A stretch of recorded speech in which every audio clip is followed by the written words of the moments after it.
आप सभी को प्रणाम, नमस्कार, नमो भगवते वासुदेवाय। तो हम चर्चा कर रहे हैं नवे अध्याय के चिंतन में हम लगे हैं। बहुत ही सुंदर अध्याय है और एक प्रकार से भगवान ने अपना विभूति योग यहीं से कहना प्रारंभ किया है। और अब जैसे जैसे हम आगे बढ़ते जाएंगे वैसे वैसे भगवान अपनी विभूतियों का और किस प्रकार इस संसार में रहते हुए हम या तो ठीक प्रकार से उचित रूप में विधि पूर्वक भगवान का पूजन चिंतन मनन कर रहे हैं और किस प्रकार हम अविधि पूर्वक भगवान का पूजन कर रहे हैं, यह भी भगवान इस अध्याय में बताएंगे। बहुत ही विस्तृत रूप में है और बहुत ही सुंदर सुंदर भाव 9वें और 10वें दोनों अध्याय में है। और इनकी महत्ता, दोनों अध्यायों की महत्ता इसीलिए बढ़ जाती है। 11वें अध्याय की महत्ता तो है ही, क्योंकि उसमें विश्व दर्शन रूप में भगवान अपना विश्व दर्शन योग के रूप में अपना रूप दिखाते हैं। परंतु इन दोनों अध्यायों की महत्ता इसीलिए है कि भगवान बड़े ही सुंदर रूप से अपना रूप कहना प्रारंभ करते हैं, अपनी विभूतियों का वर्णन कहना प्रारंभ करते हैं। सप्तम अध्याय से, 7वें अध्याय से जो भगवान ने अपनी विभूतियों कहना प्रारंभ किया, पहले एक प्रकार से जैसे बड़ी इमारत बनाते हुए नींव को सुदृढ़ किया जाता है और फिर उसके ऊपर इमारत बनाई जाती है, तो 7वें और 8वें अध्याय को आप एक प्रकार से भक्ति योग की नींव मान सकते हैं। और 9वें अध्याय से ऊपर भगवान अब अपनी विभूतियों का वर्णन करते हुए, यह बताते हुए कि किस प्रकार मुझे प्राप्त किया जा सकता है, इस विषय में आगे अब कहना प्रारंभ करते हैं। कल हमने देखा है किस प्रकार भगवान ने कहा कि सभी मुझ में विद्यमान हैं परंतु मैं सब में नहीं हूं। क्यों नहीं हूं? क्योंकि एक तो मैं उदासीन के रूप में स्थापित हूं, मैं उन्हें और कर्मों में आसक्ति रहित हूं, इस कारण कर्म मुझे नहीं बांधते। दूसरा, मैं केवल साक्षी मात्र हूं, जो मुझसे ही प्रकाशित प्रकृति इस संपूर्ण जगत को उत्पन्न करती है, परंतु फिर भी मैं उससे अलग रहता हूं, क्योंकि यह जगत अनेक प्रकार से परिवर्तित होता रहता है। फिर कहा कि मेरे परम भाव को न जानने वाले जितने भी मूढ़ मनुष्य इस संसार में उत्पन्न हैं, वह मेरे इस परम योग को नहीं जानते, वह मुझे परमात्मा रूप से नहीं जानते। वह केवल यही समझते रहते हैं कि मैं एक साधारण मनुष्य हूं और साधारण मनुष्य के रूप में वह मेरा अनादर करते हैं। ऐसे लोग व्यर्थ की आशा वाले, निष्काम निष्काम कर्म फल वाले और दूषित ज्ञान वाले होते हैं।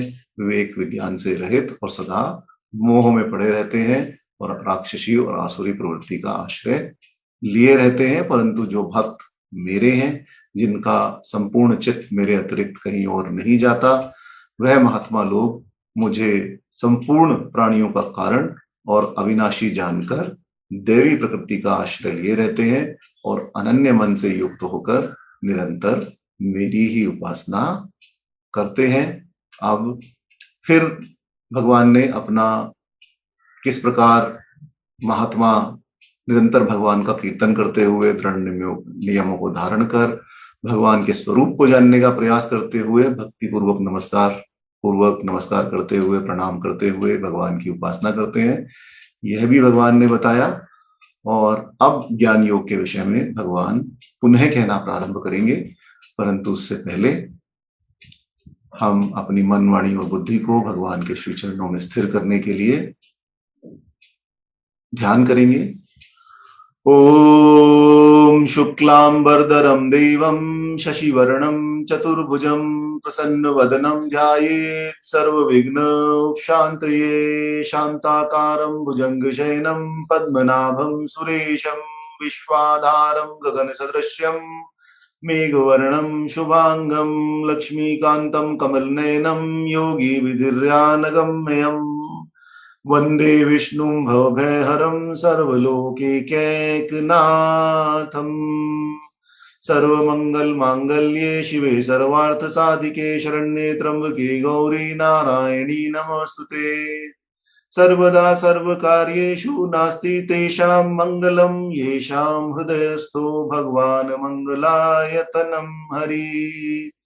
तदेव लग्नं सुदिनं तदेव ताराबलं चंद्रबलं तदेव विद्याबलं दैवबलं तदेव लक्ष्मीपते ते घ्रीयुगं स्मरामि लाभस्तेषा जयस्तेषा कुत्स्तेषा पराजयः येषामिन्दीवर्षामो हृदयस्थो जनार्दनः विनायकं गुरुं भानुं ब्रह्मा विष्णु महेश्वरान् सरस्वतीं प्रणम्यादो सर्वकार्यार्थसिद्ध्यते अभिषिप्तार्थसिद्ध्यर्थं पूज्यतो ये सुरासुरे सर्वविघ्नहरस्तस्मै गणाधिपतये नमः। ओम प्रहलाद नारद पराशर पुंडरीक व्यासाम्बरीश शुकशौनक भीष्मदाल्भयान् रुक्मांगदा अर्जुन विभीषण युधिष्ठिरादीन् पुण्यानिमान् परम भागवतान् स्मरामि।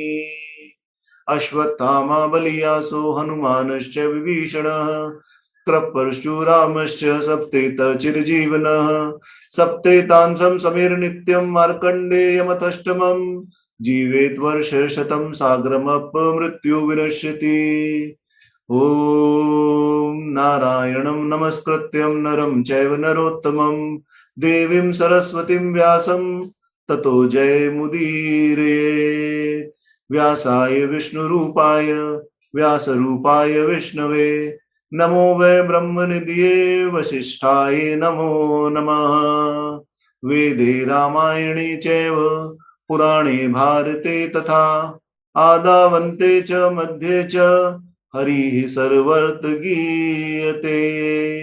नमोस्तुते व्यास विशाल बुद्धि फुलारविंद तपत्नेत्रम येन त्वया भारत तैलपूर्णे प्रज्वालितो ज्ञानमय प्रदीप। ओम सर्वोपनिषदो गावो दुग्धा गोपाल नंदन पार्थो वत्स सुधीर भोक्ता दुग्धम गीतामृतम महत्। वसुदेव सुतं देवं कंस चाणूरमर्दनम देवकी परमानंदम कृष्णं वंदे जगद्गुरुम्। श्री कृष्ण गोविंद हरे मुरारे हे नाथ नारायण वासुदेव मात पिता स्वामी सखा हमारे।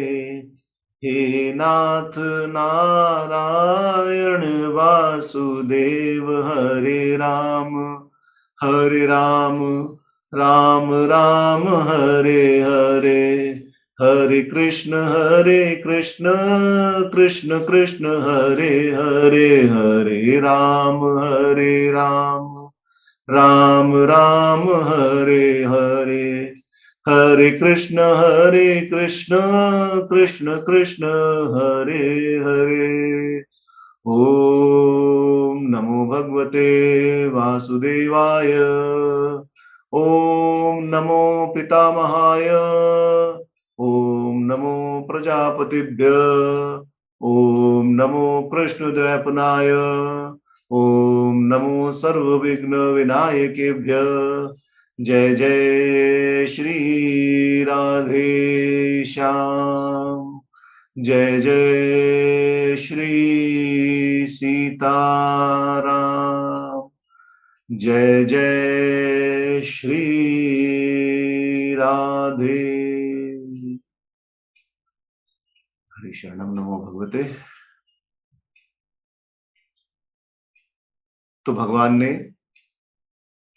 कल 14वें श्लोक तक 9वें अध्याय के हमने पूर्ण किया था, जहां भगवान ने अपने गुण प्रभाव आदि को जानने वाले अन्य प्रेमी भक्तों के भजन का प्रकार बताया, नवधा भक्ति के विषय में बताया, और अब भगवान उनसे विभिन्न श्रेणी के उपासकों की उपासना का प्रकार बताते हैं, और बताते हुए अर्जुन से कहना प्रारंभ करते हैं। ज्ञान यज्ञेन चाप्यन्ते यजन्तो माम उपासते एकत्वेन पृथक्त्वेन बहुधा विश्वतमुखम् एकत्वेन पृथक्कत्वेन बहुधा विश्वतः मुखम। तो भगवान कहते हैं कि कुछ दूसरे मनुष्य कीर्तन इत्यादि का आश्रय न लेकर ज्ञान यज्ञ के द्वारा भी मेरा पूजन करते हुए मेरी उपासना करते हैं। उनमें निर्गुण रूप से, साकार रूप से तथा अनेक प्रकार के देवताओं के रूप में भी सर्व रूप से मेरी ही उपासना की जाती है। और आगे भगवान इसी विषय को और स्पष्ट करेंगे और कहेंगे 23वें और 24वें श्लोक में कि जब कि कोई भी यदि किसी अन्य देवता की पूजा करता है तो वह अविधि पूर्वक मुझे ही पूजता है। एक प्रकार से वह मुझ पूर्ण ब्रह्म परमात्मा की ही पूजा करता है। और यहाँ केवल अभी केवल एक प्रकार से संकेत मात्र से भगवान यही कह रहे हैं कि ज्ञान यज्ञ से भी मेरी पूजा मेरे भक्त करते हैं।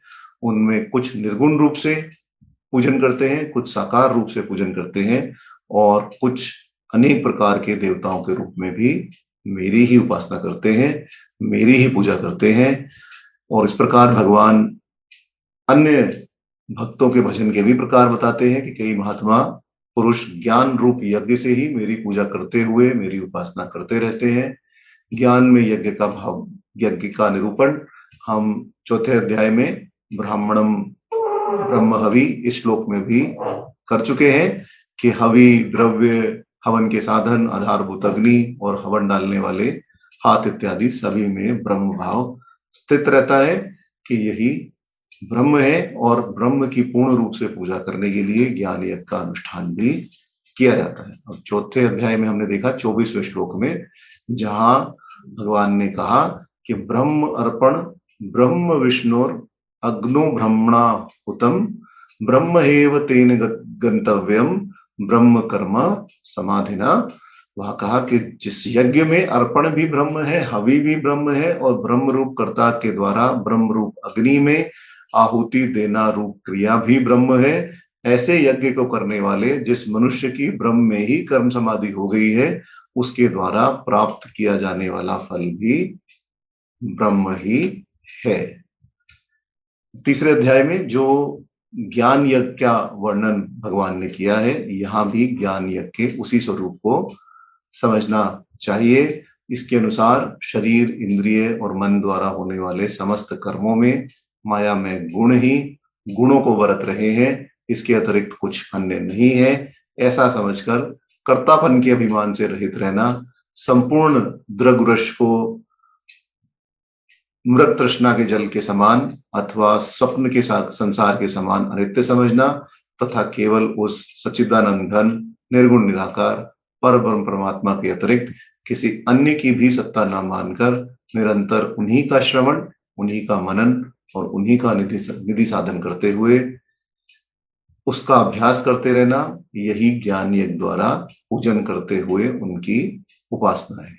8वें अध्याय में हम चिंतन कराए हैं कि भगवान ने 4 भक्तों का निरूपण किया और चारों प्रकार के भक्तों को ज्ञान योग में सिद्ध बताया, परंतु उन्होंने कहा कि इन सब भक्तों में से भी जो ज्ञानी भक्त हैं वही सर्वश्रेष्ठ हैं। ज्ञान को ही उन्होंने सर्वश्रेष्ठ कहा और यही कहकर नहीं रुके, बल्कि वहां तो यह भी कहा कि वह तो मेरा ही स्वरूप है, मेरी ही आत्मा है। ज्ञानी त्वामेव मे मतम, वही आशय यहाँ भगवान कह रहे हैं कि ज्ञान यज्ञ से उपासना करने वाले सभी उपासकों में श्रेष्ठ है। इसलिए पहले उन उपासकों का नाम दिया जो कीर्तन इत्यादि के द्वारा भगवान का भजन करते हैं, और उसके बाद उन भक्तों के विषय में कहा जो ज्ञान यज्ञ के द्वारा भगवान का पूजन करते हैं। 7वें अध्याय के 18वें श्लोक में भी हमने पढ़ा, जहां उन्होंने कहा कि उदारा सर्व एतेव ज्ञानी तत्त्वमेव मे मतम आस्थित यह स ही युक्तात्मा मावे अनुत्तमा गतिम, कि सभी भक्त उदार और श्रेष्ठ हैं, तीनों भक्त ही प्रिय हैं, परंतु मुझे कोई भी अपना भक्त अप्रिय नहीं होता। सभी मेरा स्वरूप मानते हैं, यह तो निश्चित है, परंतु योग में आरूढ़ होने के कारण ज्ञानी स्वयं में भगवान वासुदेव है ऐसा समझता हुआ मुझ में ही चित्त लगाकर, मुझ में ही समाहित होकर परम प्राप्तव्य के रूप में केवल मुझे ही प्राप्त करने की चेष्टा करता रहता है। इसलिए जो ज्ञानी भक्त है वह मेरा ही स्वरूप है, भगवान ने ऐसा कहा। आगे भी भगवान यज्ञ के अंगों के रूप में अपनी भावना स्पष्ट करेंगे। ज्ञान यज्ञ के भी अनेक प्रकार बताए जाएंगे। कई महात्मा एकत्व रूप से उपासना करते हैं, अर्थात ज्ञान के द्वारा अपने आत्मा को ही ब्रह्म रूप मानते हुए, अथवा वासुदेव सर्वम, भगवान वासुदेव ही सब कुछ है, भगवान वासुदेव ही सर्वत्र व्याप्त है, ऐसा मानते हुए एकत्व भाव से भी भगवान का अनुसंधान और निधि ध्यासन करते हैं। और कई महात्मा अनवरत चिंतन, निधि ध्यासन करते अनवरत चिंतन करते रहते हैं। और कई महात्मा अलग अलग भगवान को प्रकृति से अलग समझकर और अपने आप को भगवान का दास मानकर भगवान की उपासना करते हैं।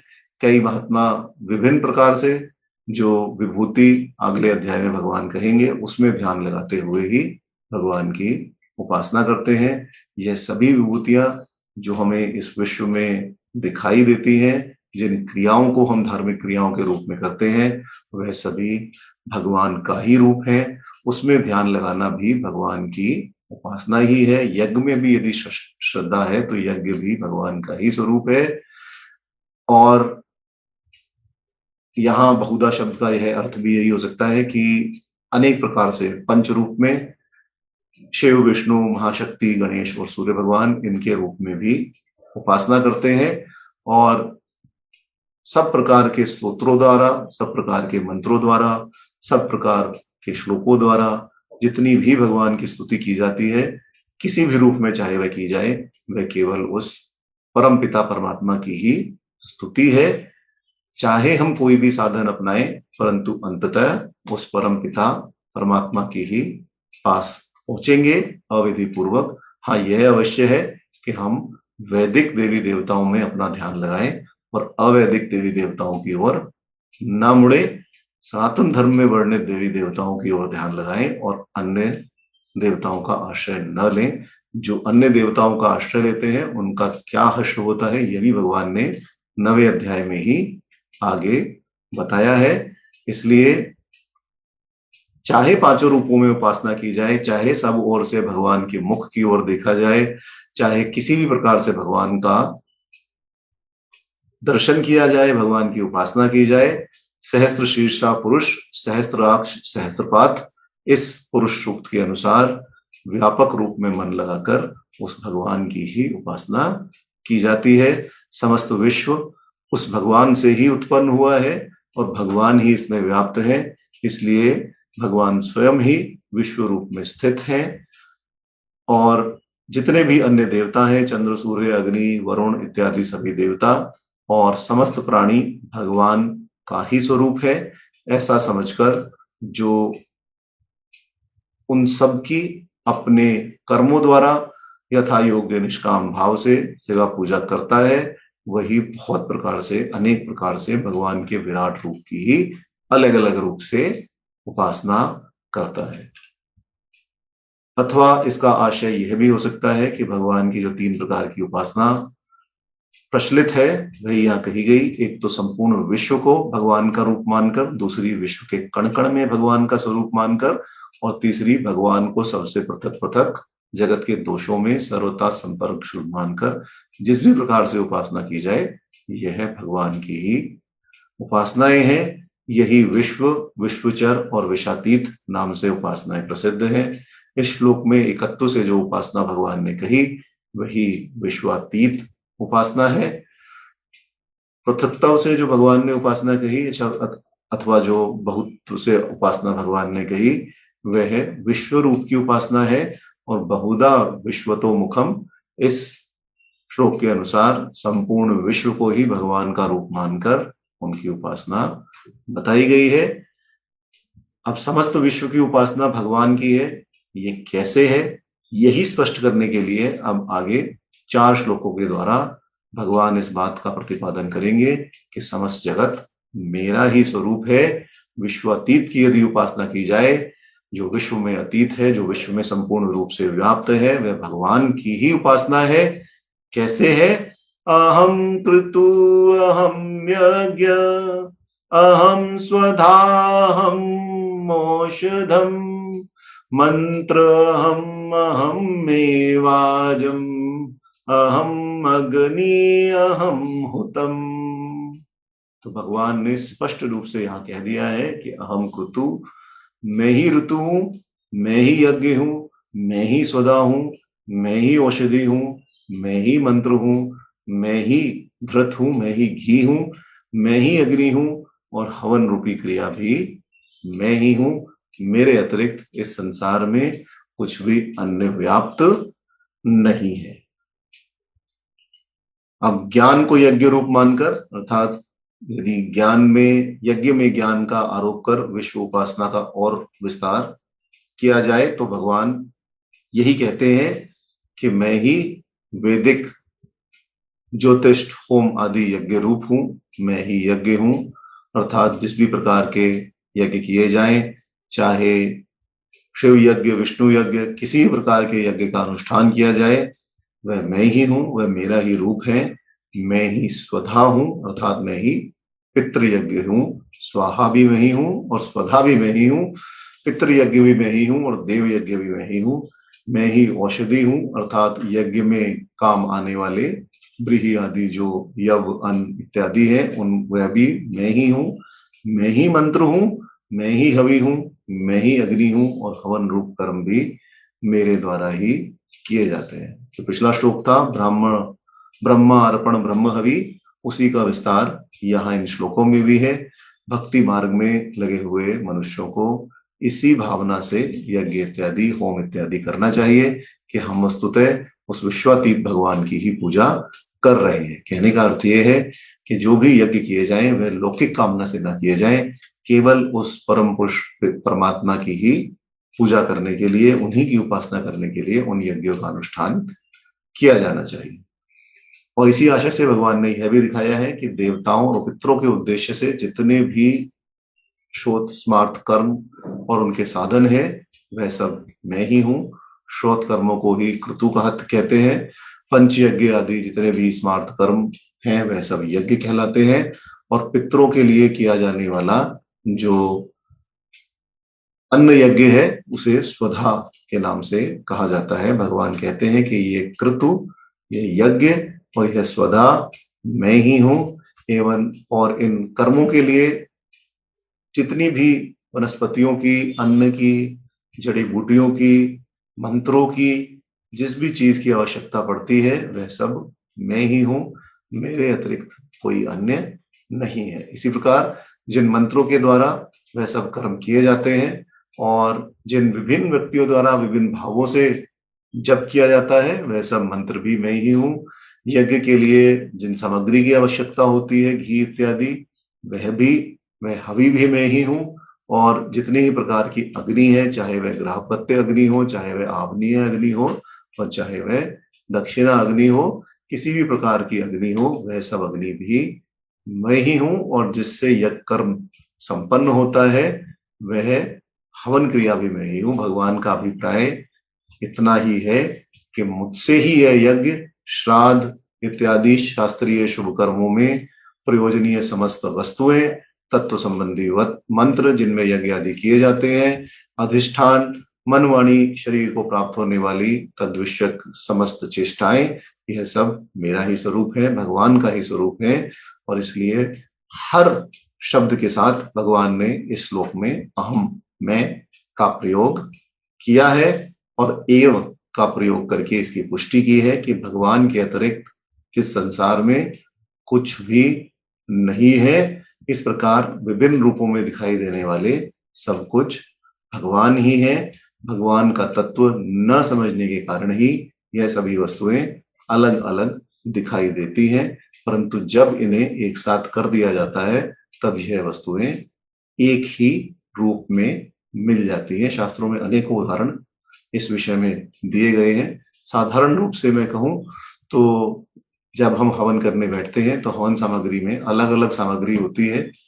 हवन सामग्री का आजकल तो बड़ी सुविधा है कि एक पैकेट आता है, पैकेट आप खोल लीजिए, परंतु उसके अंदर भी यदि उसमें चावल मिलाए गए, उसमें चीनी मिलाई गई, उसमें लौंग डाली गई, इस प्रकार की जितनी भी औषधियां उस हवन सामग्री में मिलाई गई, सुपारी डाली गई, जितनी भी हवन सामग्रियां उसमें मिलाई गई, वह सभी हवन सामग्री फिर एकजुट होकर हवन सामग्री का नाम ले लेती है। फिर जो अक्षत का अपना स्वरूप है वह समाप्त हो जाता है, घी का अपना जो स्वरूप है वह समाप्त हो जाता है, और वह सब मिलकर केवल एक हवन सामग्री के रूप में ही बन जाती है। तो यहां भी कहना यही है कि तत्व न समझने के कारण सब चीजें अलग अलग दिखाई देती हैं, परंतु वह वस्तुतः भगवान ही है। न तो भगवान विश्व से अलग है और न ही विश्व भगवान से अलग है। अब आगे इसी विषय को आगे कहते हैं, भगवान कहते हैं, पिताहमस्य जगतः माता धाता पितामह वेद्यं पवित्रम् ओंकारं रक्षाम यजुरेव च। वेद्यं पवित्रम् ओंकारं रक्षाम यजुरेव च। तो भगवान कहते हैं संपूर्ण जगत का पिता भी मैं हूं, माता भी मैं हूं, पोषण करने वाला भी मैं हूं, पितामह भी मैं हूं, तथा मैं ही जानने योग्य पवित्र ओंकार और ऋग, साम और यजुर्वेद भी मैं ही हूं, ऋग्वेद भी मैं ही हूं, सामवेद भी मैं ही हूं और यजुर्वेद भी मैं ही हूं। अब पिछले श्लोक से कहीं यह भ्रम ना हो जाए कि परमात्मा विश्व के रूप में उत्पन्न होते हैं, विश्व से ही परमात्मा की उत्पत्ति होती है। इसी भ्रम को दूर करने के लिए भगवान इस श्लोक को कहते हैं कि इस जगत का पिता अर्थात उसे पैदा करने वाला बीज स्वरूप मैं ही हूं, माता भी मैं ही हूं अर्थात माता रूपी शक्ति जो जीवन को धारण करती है वह भी मैं हूं, और पिता स्वरूप जो बीज प्रदाता है वह भी मैं ही हूं। और इस जगत का पिता अर्थात संपूर्ण जगत को उत्पन्न करने वाला भी मैं हूं। न तो पितृशक्ति मुझसे अलग है, न मातृशक्ति मुझसे अलग है, अपितु मेरा ही रूप है। और धाता भी मैं ही हूं अर्थात इस जगत का पालन पोषण भी मैं ही करता हूं। अब साधारण लोक में देखा जाता है कि प्रत्येक मनुष्य के जैसे माता पिता इत्यादि होते हैं वैसे ही पितामह पितामही दादा दादी इत्यादि भी होते हैं। इस प्रकार जगत का पिता तो आप है, पितामह हो सकता है कोई और हो, दादा हो सकता है कोई और हो। तो इस शंका के निवारण के लिए ही भगवान यहाँ स्पष्ट रूप से कह रहे हैं कि पितामह भी मैं ही हूं। तो वस्तुतः इस जगत का उत्पत्तिकर्ता मैं हूं, यह मत समझना कि मैं केवल माता पिता और धाता हूं, परंतु पितामह भी मैं ही हूं अर्थात मेरा उत्पादक कोई अन्य और नहीं है, मैं ही सबका उत्पादक हूं, मुझसे ही सब उत्पन्न होते हैं और अंत में सभी मुझ में ही विलीन हो जाते हैं। पितामह का यदि हम दूसरा अर्थ लेना चाहें, पितामह को ब्रह्म का वाचक समझे, तब भी यही अर्थ होगा कि ब्रह्मा भी मेरे ही स्वरूप हैं। जो पितामह स्वरूप ब्रह्मा है, ब्रह्मा जी भी मेरे ही स्वरूप है और मेरी ही शक्ति के द्वारा वह संपूर्ण जगत को उत्पन्न करते हैं। इसलिए जगत में जो कुछ जानने समझने की वस्तु है वह केवल मैं ही हूं, मेरे अतिरिक्त कुछ अन्य नहीं है। ब्रह्म ही संपूर्ण जगत में व्याप्त है, ब्रह्म के अतिरिक्त कुछ अन्य जानने योग्य नहीं है।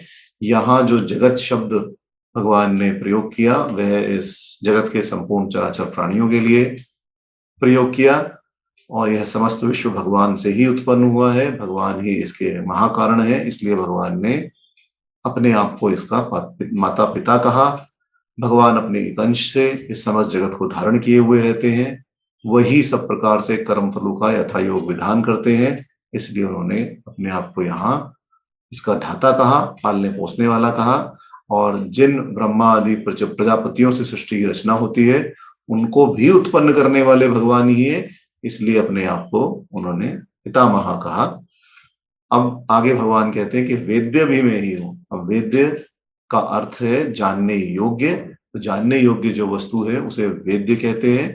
और समस्त वेदों के द्वारा जानने वाले भी केवल एक परम तत्व परमात्मा भगवान ही है, इसलिए भगवान अपने आप को वेद्य कहते हैं कि यदि इस संपूर्ण जगत में कुछ जानने योग्य वस्तु है जिसके विषय में तुम्हें जानना चाहिए तो वह केवल मैं ही हूं और मेरे विषय में ही तुम्हें जानने का प्रयास करना चाहिए।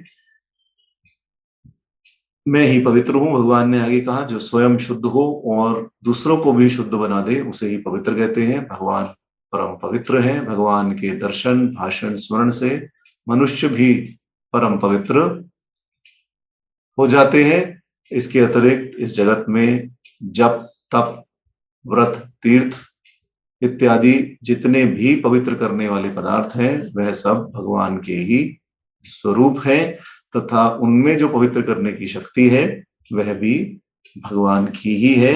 यही भाव दिखलाने के लिए भगवान ने उनको पवित्र कहा है। किसी भी पूजा, यज्ञ, हवन इत्यादि का प्रारंभ करते हुए हम सबसे पहले क्या कहते हैं? अपवित्रो पवित्रो सर्वावस्था पुण्योगता या सम्रेत पुंडरीकाक्ष स बाह्यांतर शुचि। ओम पुंडरीकाक्ष पुनातु, पुंडरीकाक्ष पुनातु, पुंडरीकाक्ष पुनातु।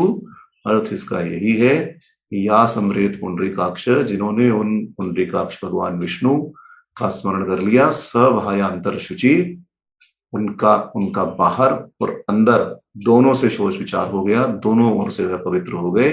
तो इसलिए किसी भी मांगलिक कार्य करते हुए, धार्मिक कार्य करते हुए सर्वप्रथम सभी वस्तुओं को पवित्र करने के लिए यही मंत्र बोला जाता है कि मैं उन पुंडरीकाक्ष भगवान का पुनः स्मरण करता हूँ, मैं उन पुंडरीकाक्ष भगवान का पुनः स्मरण करता हूँ, मैं उन पुंडरीकाक्ष भगवान का पुनः स्मरण करता हूँ, ताकि संपूर्ण रूप से पवित्रता मेरे अंदर आ जाए और किसी भी प्रकार के अधिभौतिक, अधिदैविक, अच्छा अथवा आध्यात्मिक ताप मुझे ना सताए।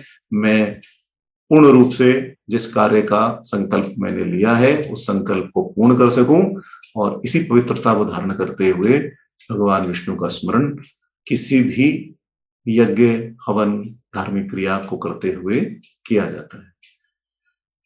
अब ओम तो भगवान का नाम ही है, इसे प्रणव भी कहते हैं कि यदि भगवान तक पहुंचना है तो पूर्ण रूप केवल ओम ही है। ओम के उच्चारण के द्वारा ही भगवान तक पहुंचा जा सकता है।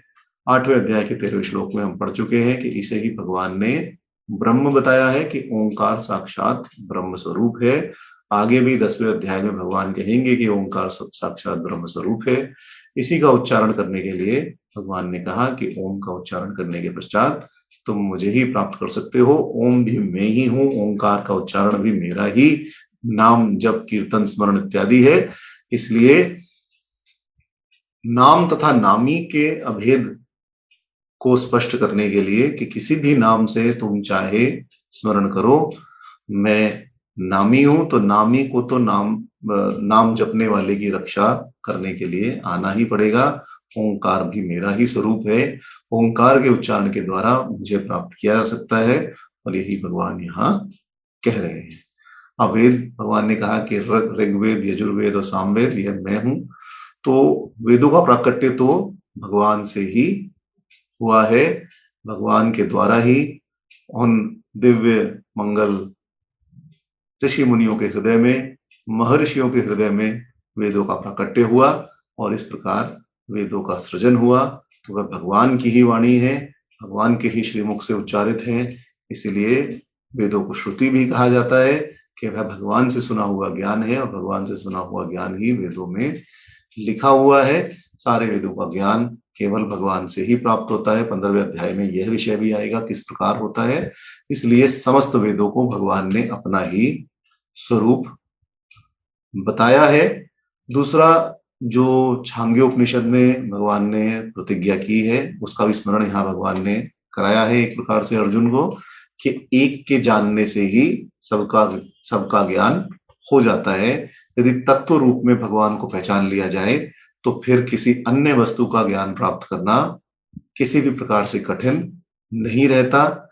जो मनुष्य मिट्टी, स्वर्ण इत्यादि को पहचान लेता है, वह चाहे कोई भी पदार्थ मिट्टी से अथवा स्वर्ण से बना दिया जाए, उन सब में केवल यही समझता है कि यह मिट्टी अथवा स्वर्ण से बने हुए हैं, इनका अपना कोई अलग अस्तित्व नहीं है।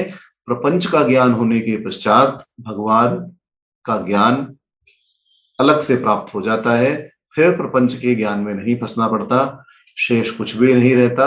इसलिए भगवान कहते हैं कि सबको पवित्र करने वाला भी मैं ही हूं। वेदों का सार जो स्मृति ब्राह्मण आदि में ओंकार को बताया गया है वह ओंकार भी मेरा ही रूप है। इसीलिए भगवान ने यहाँ कहा ओंकार का वाच्य भी मैं हूं, और वाच्य और वाचक का भेद को यहाँ भगवान ने समाप्त कर दिया है, और इसीलिए कहा है कि ओंकार मेरा ही स्वरूप है। यहाँ एक चीज जो समझने योग्य है वह जान लेनी चाहिए कि वेदों में जिस भी प्रकार की वाणी है, एक तो भगवान की वाणी अपने आप स्वयं वाणी है, दूसरा वेद के विषय में दोनों प्रकार के वचन हमारे शास्त्रों में मिलते हैं और आप महात्माओं के मुख से भी सुनेंगे। और इसमें हमेशा एक आप कहें तो संशय बना रहता है कि वेद 3 है या वेद 4 है। आप जहां भी शास्त्र देखें तो वहां केवल ऋक, साम और यजु, इन्हीं तीनों का आपको उदाहरण मिलेगा। परंतु दोनों बातें समान है, 3 भी है और 4 भी है। आप कहेंगे ऐसा कैसे है? तो ऐसा इसलिए है कि यह सभी समान रूप से माने जाते हैं। रचना के भेद से हम देखें तो वेद 3 ही होते हैं। रचना 3 प्रकार की है, गद्य रूप, पद्य रूप जो पैराग्राफ रूप में लिखा गया, जो पोएट्री के रूप में लिखा गया, और गान रूप जिसे आप गा सकते हैं, जिसको आप स्वस्वर गा सकते हैं। तो इस प्रकार गद्य रूप, पद्य रूप और गान रूप 3 ही प्रकार के वेद हैं। जो किसी छंद में न बंधी हो उसे गद्य रूप रचना कहा जाता है, जो किसी खास मर्यादा में बांधी हो, जिसमें छंद का उपयोग किया गया हो, उसे पद्य रूप रचना कहते हैं। और वही रचना जब गान के रूप में गाई जाए तब उसे गीति रूप रचना कहते हैं। गद्य का नाम ही यजु है, पद्य का नाम ही ऋक है और गीति का नाम ही साम है। इस प्रकार वेद 3 ही कहे जाते हैं, क्योंकि रचना का कोई अन्य प्रकार नहीं बचता। यही 3 प्रकार की रचना है। या तो आप गाना लिख सकते हैं, साधारण भाषा में मैं कहूं तो या तो आप गाना लिख सकते हैं, गीत लिख सकते हैं, या आप छंद में किसी पद्य की रचना कर सकते हैं, कोई कविता लिख सकते हैं। अब कविता में और गीत में भी फर्क है। अनेक प्रकार के भेद हिंदी साहित्य में भी इस प्रकार के बताए गए हैं। और यदि आप इसकी रचना ना करना चाहें तो आप कोई कहानी, स्टोरी लिखें, या आप कोई ऐसा कोई किसी प्रकार से आप एक ऐसे पद्य का, गद्य का आप विवेचन करें जिसमें या तो किसी विषय पर चर्चा की गई हो अथवा किसी के विषय में बताया गया हो, तो वह आपकी पद्य रचना है। यही 3 रचनाएं हैं, इसके अतिरिक्त कोई अन्य रचना संभव ही नहीं है। इसके अतिरिक्त आप जो भी कुछ लिखना चाहेंगे वह सभी इन तीनों के अंदर ही समाहित हो जाएगा। तो इसलिए क्योंकि रचना का कोई अन्य प्रकार नहीं बनता, जब वेदों का वर्णन किया जाता है तो ऋक, यजु और साम का ही वर्णन किया जाता है। गद्य के रूप में यजुर्वेद का, पद्य के रूप में ऋग्वेद का और गीति गान के रूप में सामवेद का। अथर्ववेद का, अथर्ववेद में सभी प्रकार के मिश्रित श्लोक है, मंत्र है। अथर्ववेद का जो गद्य भाग है वह यजु की गणना में आता है, जो पद्य भाग है वह ऋग्वेद की गणना में आता है, और गान का जो भाग है वह सामवेद की गणना में आ जाता है। इसलिए वेद 3 भी है और 4 भी है। तो ये दोनों ही बातें ठीक हैं, क्योंकि भेद दृष्टि से देखें तो वेद 3 ही है, परंतु यदि हम समष्टि रूप से देखें तो वेद 4 है। और जो अथर्ववेद है उसमें गद्य भाग भी है, पद्य भाग भी है और गान भाग भी है। इसलिए दोनों ही विषयों को ठीक कहना उचित है। दूसरा, यदि हम संपूर्ण वेदों को यज्ञ करने वाले ऋत्विकों के अनुसार बांटे तो फिर वेद 4 हो जाते हैं। अब आजकल तो जो यज्ञ का स्वरूप है, ऐसा स्वरूप पहले नहीं होता था। पहले बड़े यज्ञ होते थे और उसमें 4 ऋत्विक अवश्य ही होते थे। इनकी संख्या कितने भी प्रकार से बढ़ाई जा सकती है, परंतु 4 ऋत्विक अवश्य ही यज्ञ कराने वाले जो पूज्य ब्राह्मणगण होते थे, जिनका वर्ण यज्ञ करने के लिए किया जाता था, वह 4 होते थे। एक होता था होता, एक होता था उधरवायु, आपने ये शब्द सुने होंगे, एक होता था उद्गाता और एक होता था ब्रह्मा। तो इन चारों की, अब ये 4 कौन कौन थे पहले ये भी देख लेते हैं। तो देवताओं का आह्वान करने वाला, अर्थात स्तुति पाठ से उन्हें बुलाकर सम्मुख बैठाने वाला होता था होता, उसे कहा जाता था होता। गाकर उन देवताओं की स्तुति करने वाला कहा जाता था उद्गाता, जो स्वस्वर उच्चारण करके भगवानों की स्तुति गाए और भगवानों को भगवान का आवाहन करे, उसे कहा जाता था उद्गाता। आहुति देने वाला, जो स्वाहा शब्द से आहुति देवताओं के प्रति देता था, उसे कहा जाता था अथर्वायु। और जो इन तीनों के कार्यों का निरीक्षण करने के पश्चात कोई यदि त्रुटि हो, मंत्रोच्चारण में त्रुटि हो, किसी कार्य में त्रुटि हो, किसी प्रकार की सामग्री में त्रुटि हो, जिस भी प्रकार की सामग्री में अथवा किसी भी चीज में त्रुटि हो, उससे सावधान उन तीनों को करने वाला अथवा प्रायश्चित के रूप में फिर तीनों का विघ्न होने पर, किसी प्रकार का विघ्न उत्पन्न होने पर अथवा कोई गलती बन जाने पर उसका प्रायश्चित कराने वाला जो होता, जो ऋत्विक था, उसे ब्रह्मा कहा जाता था। और वह अनेक प्रकार के शांतिक पौष्टिक आदि कर्म करा के उन सब विघ्नों का भी निवारण करता था तथा यज्ञ संपूर्ण रूप से वैदिक अनुष्ठान के अनुसार पूर्ण हो, उसका भी ध्यान रखता था। तो इस भेद से भी यदि हम देखें तो वेद फिर 4 बन जाते हैं, होता, अथर्वायु, उद्गाता और ब्रह्मा। इनमें होता के पढ़ने का होत कर्म सिखाने वाला ऋग्वेद, अथर्वायु कर्म की शिक्षा देने वाला यजुर्वेद, उद्गाता के पढ़ने वाला सामवेद और ब्रह्मा के पढ़ने वाला अथर्ववेद के नाम से प्रसिद्ध है। अब ब्रह्मा को तीनों के कार्य के लिए निरीक्षण करने के कारण 3 वेद पढ़ना भी आवश्यक है, परंतु शांतिक पौष्टिक इत्यादि कर्मों के लिए अथर्ववेद भी जानना ब्रह्मा के लिए आवश्यक है। चारों वेद जानना ब्रह्मा के लिए आवश्यक है। और यही कारण है कि ब्रह्मा साधारणतः चतुर्वेदी मनुष्य होता था। वह मनुष्य जिसने चारों वेदों का अध्ययन किया है, चारों वेदों के विषय में जानता है और चारों वेदों में जिस भी प्रकार से यज्ञ करने की प्रतिष्ठा की गई है, उन प्रतिष्ठाओं के विषय में भी वह जानता है। इस प्रकार इन चारों वेदों की गणना के हिसाब से भी यह युक्तियुक्त होता है। इसलिए भागवत गीता में जहां भगवान ने केवल 3 ही वेदों का वर्णन किया है, उससे यह शंका नहीं करनी चाहिए कि वेद केवल 3 है और अथर्ववेद वेद नहीं है। आप देखेंगे समाज में ऐसे भी मनुष्य हैं जो ये कहते हैं कि ऐसा नहीं है, परंतु वेद 3 भी हैं और 4 भी हैं, दोनों ही बातें ठीक हैं। तो जहां शास्त्रों में इस प्रकार का बुद्धि भेद मिले, वहां उस प्रकरण को अवश्य पढ़ लेना चाहिए कि किस प्रकरण के विषय में भगवान ने यह कहा है। और कुछ ऐसे भी महाशय हैं जो यह मान चुके हैं और जो यह भी आगे समाज में भ्रम फैला रहे हैं कि अथर्ववेद बाद का बनाया हुआ है। यहाँ अब बाद का बनाया हुआ आप किस प्रकार निर्धारित करेंगे, ऐसा कभी भी कोई भी स्पष्ट रूप से नहीं कह सकता और ना ही इस बात को प्रमाणित किया जा सकता है। यह कुछ इसी प्रकार है कि आप एक पुस्तक पढ़ें और बोले कि अरे ये शास्त्र तो बाद में, ये मंत्र तो इसमें बाद में मिलाया गया।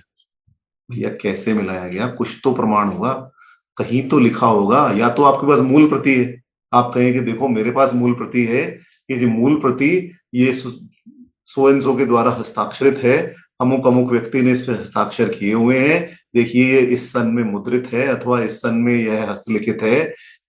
इससे यदि हम दूसरी पुस्तक को कंपेयर करें तो इसमें कुछ श्लोकों की अधिकता है और इसके कारण यह जो है प्रमाणित नहीं है, तब तो वह प्रमाणित माना जाएगा, उसमें प्रमाण माना जाएगा। अब आपने अपने बुद्धि भेद से केवल पढ़ने के पश्चात ये कह दिया कि यह श्लोक तो बाद में मिलाया गया है। अरे बंधु, उसे बताओ तो सही किसने मिलाया, किसने मिलाया, किसमें इतनी शक्ति है जो उसी प्रकार का श्लोक रच सके, उसी प्रकार के श्लोक की रचना करके उसमें मिला सके।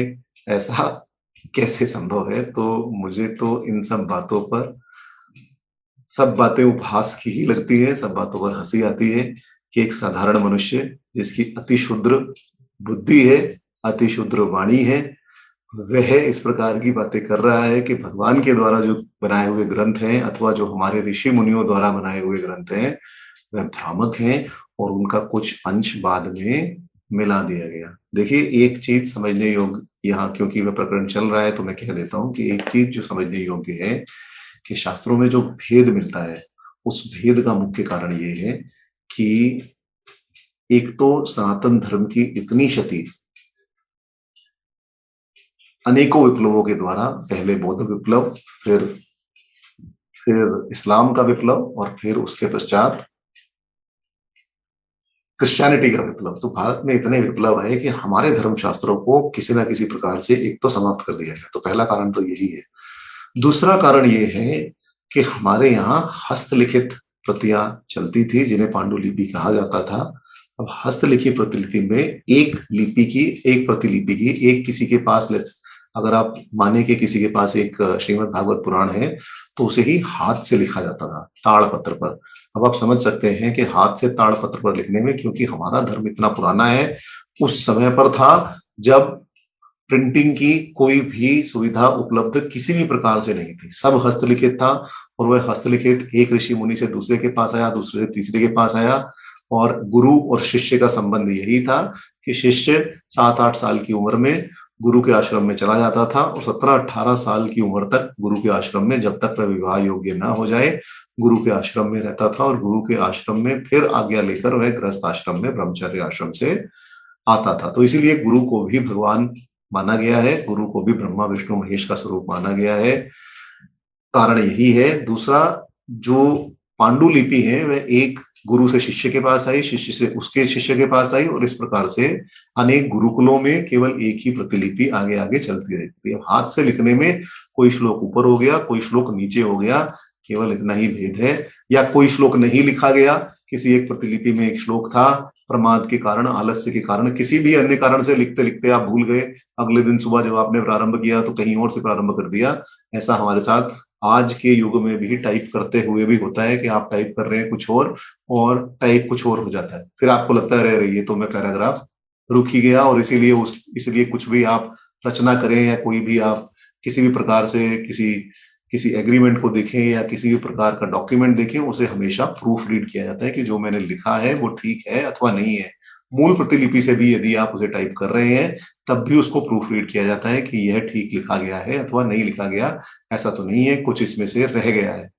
तो जब इतने बड़े ग्रंथ की रचना आप ताड़पत्र के ऊपर करेंगे तो एक मंत्र इधर उधर होना स्वाभाविक ही है।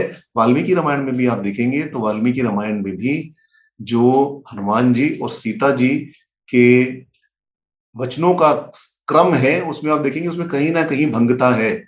आप पूर्ण रूप से नहीं कहते। हनुमान जी 2 बार सीता जी के सामने गए, दोनों बार उन्होंने मिली जुली बातें ही कही। पहली बार भी उसी तरह के श्लोक हैं और दूसरी बार भी उसी तरह के श्लोक हैं। हो सकता है ताड़पत्र पर लिखते हुए जब लिपि की प्रतिलिपि जब इस प्रकार कॉपी चलती रही तो कुछ अध्याय इधर का उधर हो गया। उसमें यह मानना कि संपूर्ण ग्रंथ ही अप्रामाणिक है, यह सब प्रमाद है।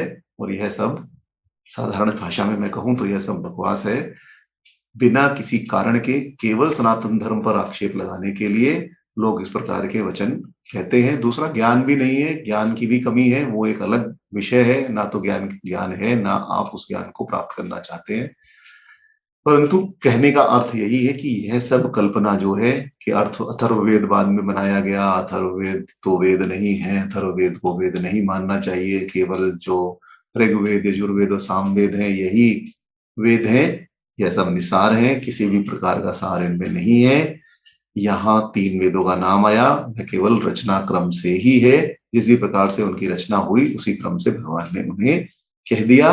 तीनों का ही गद्य पद्य और गीति, तीनों का ही बोध कराने के लिए भगवान ने इन तीनों का वर्णन यहाँ इस महत् ग्रंथ श्रीमद् भागवत गीता में कर दिया। परंतु क्योंकि श्रीमद् भागवत गीता में अथर्ववेद नहीं आया तो यह नहीं मान लेना चाहिए कि अथर्ववेद वस्तुतः वेद नहीं है। यहाँ केवल यही कारण समझना चाहिए कि जो भी कुछ इस समस्त संसार में व्याप्त है वह भगवान का ही स्वरूप है, साक्षात भगवान ही है।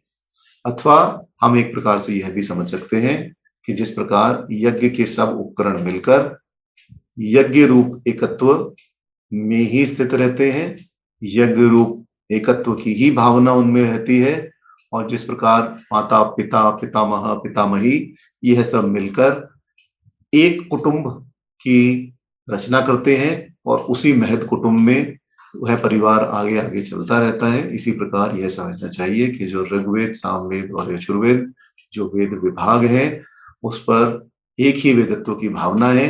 वेद एक ही पुरुष है, एक ही पुरुष रूप है, अलग अलग भाग एक ही पुरुष के वेदों में बताए गए हैं। और इसी प्रकार प्रकृति के प्रपंच में फैले हुए सभी प्रकार के पदार्थ केवल एक ईश्वर, उस अव्यय अक्षर पुरुष का ही रूप है।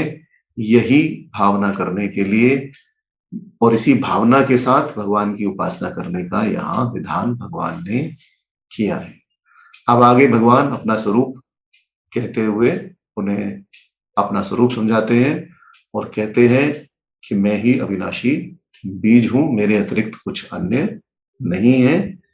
गति भरता प्रभु साक्षी निवास शरणम सुहृद प्रभव प्रलय स्थानम निधानम बीजम अव्ययम प्रभव प्रलय स्थानम निधानम बीजम अव्ययम। भगवान कहते हैं मैं ही कर्म का फल पोषण करने वाला, प्रभु, साक्षी, भोग स्थान, सुहृदय, शरण, उत्पत्ति और प्रलय की स्थिति का स्थान, लय स्थान तथा अविनाशी बीज हूं। अब अपनी ही व्यापकता का आगे विस्तार करते हुए भगवान कहते हैं मैं ही सबकी गति हूं, अर्थात जहां से प्राप्त होकर प्राणी विश्राम को प्राप्त होते हैं, विश्राम किया करते हैं, उस गंतव्य स्थान का शब्द भगवान ने यहाँ गति से कहा गया कि मैं ही सबकी गति हूँ। तात्पर्य यह है कि संसार में भटके हुए सभी प्राणी अंततः मुझ में ही आकर विश्राम लेते हैं, अर्थात मुझे प्राप्त करने के लिए फिर उन्हें कहीं अन्य नहीं जाना पड़ता। मैं ही सबका भरता हूँ, अर्थात धारण और पोषण करने वाला हूँ। मैं ही सबका स्वामी हूँ, सबका प्रभु हूँ। मैं अपने कार्यों को सबको नियुक्त करने वाला और उनका नियंत्रण करने वाला हूं, अर्थात उनके कर्मों को प्रत्यक्ष रूप से देखने वाला मैं ही हूं। मैं ही सबका निवास स्थान हूं, मैं ही सबका आधार रूप हूं। मेरे ही आधार पर यह सभी प्राणी इस विश्व में ठहरे हुए हैं।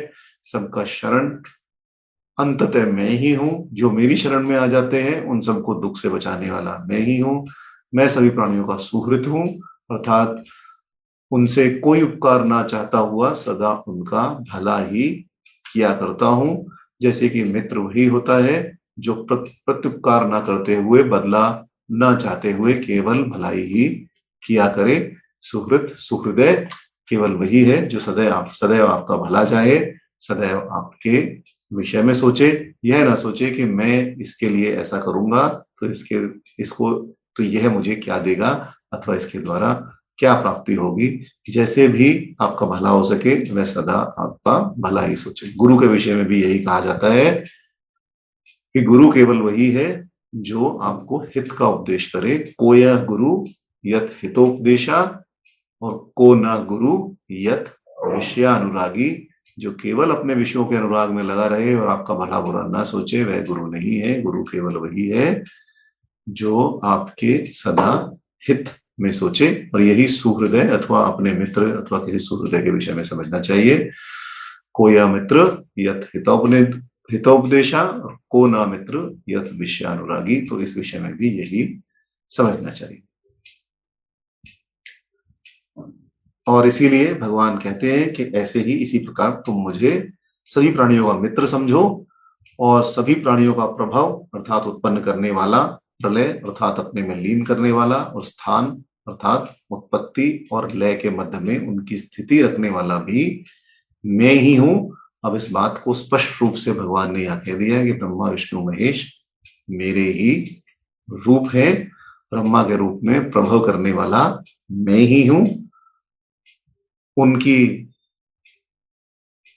स्थिति रखने वाला, उनका पालन करने वाला, उनका ध्यान रखने वाला विष्णु रूप मैं ही हूं। और उनका निधान भी मैं ही हूं। मेरे अतिरिक्त शिव रूप भी मैं ही हूं जो स्थिति में रखे, लय में रखे। संसार को यदि सृजन की आवश्यकता हो तो सृजन करे, विनाश की आवश्यकता हो तो विनाश करे। शिव जी को बहुधा हम केवल प्रलय का विनाशी भगवान ही मानते हैं कि शिव जी के विषय में जब भी आएगा तो कहा जाएगा कि ब्रह्मा जी कर्ता है, विष्णु जी पालनहार हैं और शिव जी संहार करता है। शिव जी केवल संहार करता नहीं है, शिव जी स्थिति को, उत्पत्ति और प्रलय के मध्य में जो स्थिति है उसे मेंटेन करके रखते हैं, जिसे अंग्रेजी में हम इक्विलिब्रियम भी कहते हैं, कि वो भगवान समस्त विश्व को स्थिति में रखते हैं। ब्रह्मा सृजन करते हैं, विष्णु पालन करते हैं और शिव जी उसको स्थिति में रखते हैं। तो भगवान ने स्पष्ट रूप से यहाँ कह दिया कि उनकी स्थिति रखने वाला भी मैं ही हूं, सबका निधान मैं हूं। अर्थात जब प्राणी भोगने के लिए अपने कर्मों को स्थापित करे तो वह भी मैं हूं, सबका बीज रूप भी मैं हूं। अर्थात सभी प्राणी मुझसे ही प्रकट होते हैं और मैं अविनाशी भी हूं, क्योंकि लौकिक रूप में आप देखें तो बीज एक बार बो दिया और बीज से पौधा निकल गया तो उस बीज का विनाश हो जाता है। तो भगवान यही कह रहे हैं कि मैं नष्ट नहीं होता, मैं स्वयं अव्यय हूं, अविनाशी हूं। बीज रूप से मैं सभी की रचना अवश्य करता हूं, परंतु उस अव्यय बीज का कभी भी विनाश नहीं होता, वही अंततः सबको उत्पन्न किया करता है। अब इस श्लोक में गति और प्रलय शब्दों के अर्थ में, निवास, निधान, स्थान आदि के अर्थ में तथा प्रभाव और बीज शब्द के अर्थ में कुछ कुछ पुनरावृत्ति प्रतीत होती है और ऐसा लगता है कि जैसे एक ही अर्थ को भगवान बार बार कह रहे हैं। और इसी के समाधान के लिए विभिन्न महात्माओं ने इस श्लोक का निरूपण अपने अपने आधार पर किया है, अपने अपने हिसाब से किया है। परंतु साधारण शब्दों में, साधारण अर्थों में यदि हम देखें तो सभी शब्दों का अलग अलग अर्थ किया जा सकता है। सबसे पहले गति शब्द हम देखें तो प्राप्त करने की वस्तु का नाम गति है। सबसे बढ़कर यदि कोई प्राप्त करने की वस्तु है तो वह एक प्रकार से एकमात्र भगवान ही है। इसी के लिए उन्होंने अपने आप को गति कहा। मनुष्य की गति क्या है? मोक्ष प्राप्त करना। तो मोक्ष प्राप्त करने के लिए क्या करना पड़ेगा? परमात्मा के स्वरूप में ही विलीन हो जाना पड़ेगा। तो अंततः गति क्या हुए? भगवान ही हुए। इसलिए भगवान ने अपने आप को यहाँ गति कहा। परागति, परम गति, सभी अन्य शब्द भी इसी गति के प्रतीक हैं। भगवान की प्राप्ति, अंतिम रूप में भगवान की प्राप्ति के ही एक प्रकार से वह साधन है और इसीलिए भगवान ने अपने आप को यहाँ गति कहा। इसके बाद अपने आप को भर्ता कहा। तो पालन पोषण करने वाला जो भी है वह भर्ता है और इसीलिए भगवान ने कहा कि मैं ही सबका पालन पोषण करता हूँ। संपूर्ण जगत की रक्षा और पालन करने वाले भगवान है, भगवान के अतिरिक्त कोई अन्य नहीं है, इसलिए उन्होंने अपने आप को भर्ता कहा। अब प्रभु, भगवान ने कहा कि मैं ही सबका प्रभु हूं। गति, भर्ता, प्रभु, साक्षी, निवास, शरणर। तो कहा कि मैं ही सबका प्रभु हूं, सब पर शासन करने वाला जो एकमात्र स्वामी होता है उसे ही प्रभु कहा जाता है। भगवान ही सब पर शासन करते हैं। अंततः भगवान के अतिरिक्त कोई अन्य नहीं है जो इस समस्त सृष्टि का अधिष्ठाता है और समस्त सृष्टि को चला रहा है। इसलिए भगवान ही सबके एकमात्र प्रभु रूप हैं। ये ईश्वरों के भी ईश्वर हैं, देवताओं के भी परम देव हैं, पतियों के भी परम पति हैं, समस्त भुवनों के स्वामी हैं, परम पूज्य परम देव हैं। सूर्य, अग्नि, इंद्र, वायु, मृत्यु सभी इनके भय से अपनी अपनी मर्यादा में स्थित रहते हैं, अपनी अपनी मर्यादा से अलग नहीं हटते। इसीलिए भगवान ने अपने आप को प्रभु कहा है। इसी प्रकार भगवान ही समस्त लोगों को, सब जीवों को, उनके शुभ अशुभ कर्मों को जानने वाले, देखने वाले हैं। भूत, वर्तमान, भविष्य में कहीं भी किसी भी प्रकार का ऐसा कोई कर्म नहीं है जिसे भगवान नहीं देख सकते हो। उनके जैसा सर्वज्ञ कोई नहीं है, सर्वज्ञता की सीमा है। इसलिए उन्होंने अपने आप को सबका साक्षी कहा है कि मुझसे छुपकर कोई भी कार्य तुम नहीं कर सकते, मैं तो सब जगह सर्वदा विद्यमान हूं ही। अब यहाँ एक आपने भी सुनी होगी, एक छोटी सी कथा है कि एक बार एक भगवान बुद्ध के विषय में भी एक कथा है कि भगवान बुद्ध एक बार बैठकर प्रवचन दे रहे थे तो एक मनुष्य जो निरामिष भोजन, जो नॉनवेज भोजन खाने का आदी था और भगवान बुद्ध अहिंसा की ओर, प्राणीवध न करने की ओर और शाकाहारी भोजन अपनाने की ओर ही अधिक प्रवचन देते थे। तो उन्होंने आकर कहा कि क्या मैं मांस खा सकता हूं और क्या मांस खाना मेरे लिए उचित है। तब भगवान बुद्ध ने अनेक प्रकार से समझाया, परंतु मूढ़ मनुष्य के दिमाग में, मूढ़ मनुष्य के मस्तिष्क में ऐसी बातें नहीं आती। जिसका अनुराग केवल उस निरामिष भोजन को खाने में ही है, उसके हृदय में यह सब बातें नहीं आती। मूर्ख हृदय न चेत, यद्यपि गुरु बिरंची सम, कि मूर्ख मनुष्य को यदि ब्रह्मा के समान गुरु भी मिल जाए तब भी उसको किसी भी प्रकार से चेत नहीं आती, तब भी उसे समझ नहीं आता। और बांस के पौधे में कभी फूल नहीं लगते, चाहे अमृत ही आकाश से बरसने लगे। तो उसको कुछ समझ नहीं आया। तब भगवान ने उसे कहा कि अच्छा एक काम करो, ये मुर्गी को ले जाओ और इसे ऐसी जगह ले जाकर काटो जहां भगवान साक्षी ना हो। वह अनेक स्थानों पर गया, परंतु भगवान को उसने सदैव अपने सामने साक्षी माना और अंततः उसने आकर कहा कि मैं इस मुर्गी की हत्या नहीं कर सकता, क्योंकि हत्या करते हुए पवन तो मुझे देख ही रही है, आकाश तो मुझे देख ही रहा है, कहीं जल देख रहा है, कहीं थल देख रहा है, और यह सब भगवान की विभूतियां ही है। इसलिए भगवान सब ओर है, सबके साक्षी हैं, मैं इस कार्य को नहीं कर सकता। और अंततः उसने अपने जो निरामिष भोजन करने की, नॉन वेजिटेरियन खाने की, मांस इत्यादि खाने की जो भावना थी उसका त्याग कर दिया। तो भगवान सबके साक्षी है। रहने का स्थान निवास है। उठते बैठे सोते जागते चलते फिरते, जन्म लेते हुए मृत्यु को प्राप्त होते हुए जीव सर्वदा सदैव केवल भगवान में ही निवास करते हैं। इसलिए भगवान ने अपने आप को निवास कहा कि मैं ही सबका निवास स्थान हूं। जिनकी शरण ली जाए उनको शरणम कहते हैं। भगवान के समान शरणागत वत्सल, प्रणतपाल, प्रणाम मात्र से ही खुश हो जाने वाले और शरणागत के दुखों का नाश करने वाले अन्य कोई भी नहीं है। भगवान श्री राम ने वाल्मीकि रामायण में तो स्पष्ट रूप से कहा ही है कि शुक्रदेव प्रपन्नाय त्वास्मिति च याचते अभ्यम सर्वभूतेभ्यो ददामेत ततम मम, कि एक बार भी मैं तेरा हूं यह कहकर जो मेरी शरण में आ जाता है और मुझसे अभय चाहता है, उनको मैं सभी प्रकार के भूतों से, किसी भी प्रकार के अनिष्ट से, सभी प्राणियों से अभय दे देता हूं। यह मेरा दृढ़ व्रत है। इसीलिए भगवान ने अपने आप को यहाँ शरण कहा।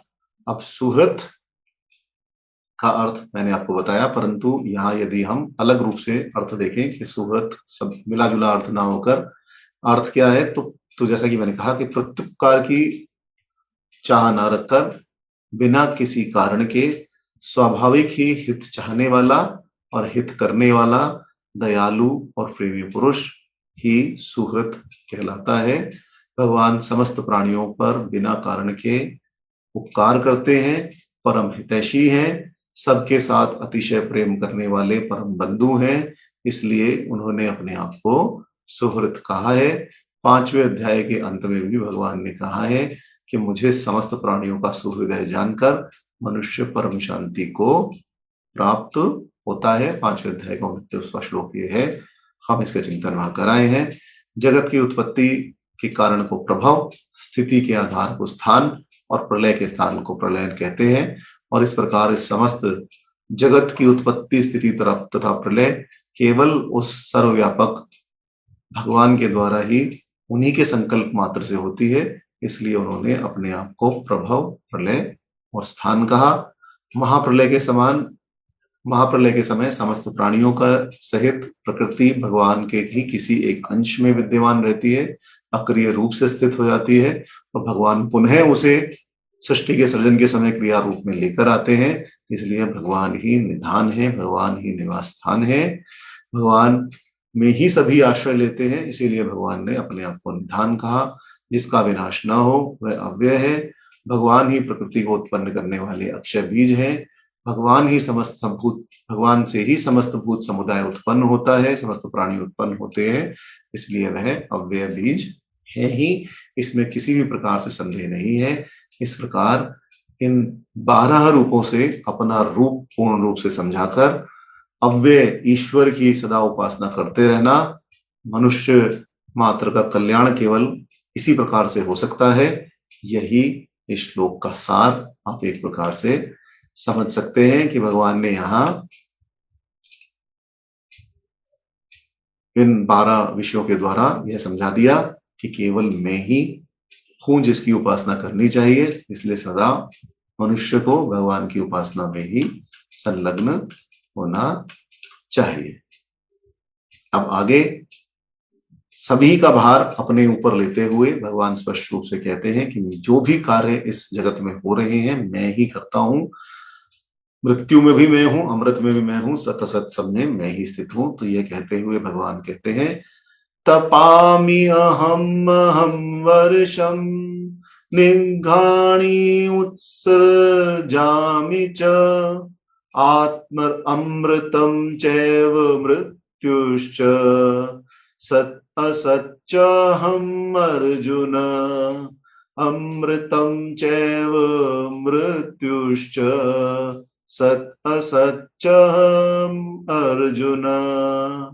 कि अर्जुन मैं ही सूर्य रूप से तपता हूं, मैं ही सूर्य रूप से तपाता हूं, मैं ही पूर्व वृष्टि से बरसे हुए जल का आकर्षण करता हूं तथा मैं ही उसे बरसाता हूं।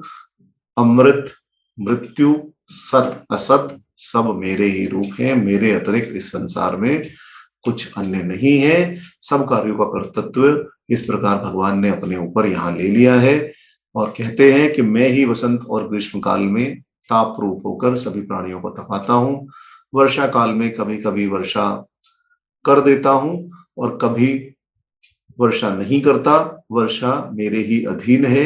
देवताओं के लिए अमृत रूप और अन्य प्राणियों के लिए मृत्यु रूप भी मैं ही हूं। जो भी पदार्थ तुम्हें सामने दिखाई देते हैं वह सत पदार्थ भी मेरा ही रूप है और जो दिखाई नहीं देते वह सब भी मेरा ही स्वरूप है, मेरे अतिरिक्त कुछ अन्य पदार्थ नहीं है। अर्थात जो भी भूत और भविष्य काल के पदार्थ हैं वह सब भी मैं हूं। भाव और अभाव दोनों मुझसे अलग नहीं कहे जा सकते, इसलिए सत्ता रूप से भगवान भाव अभाव दोनों में व्याप्त रहते हैं।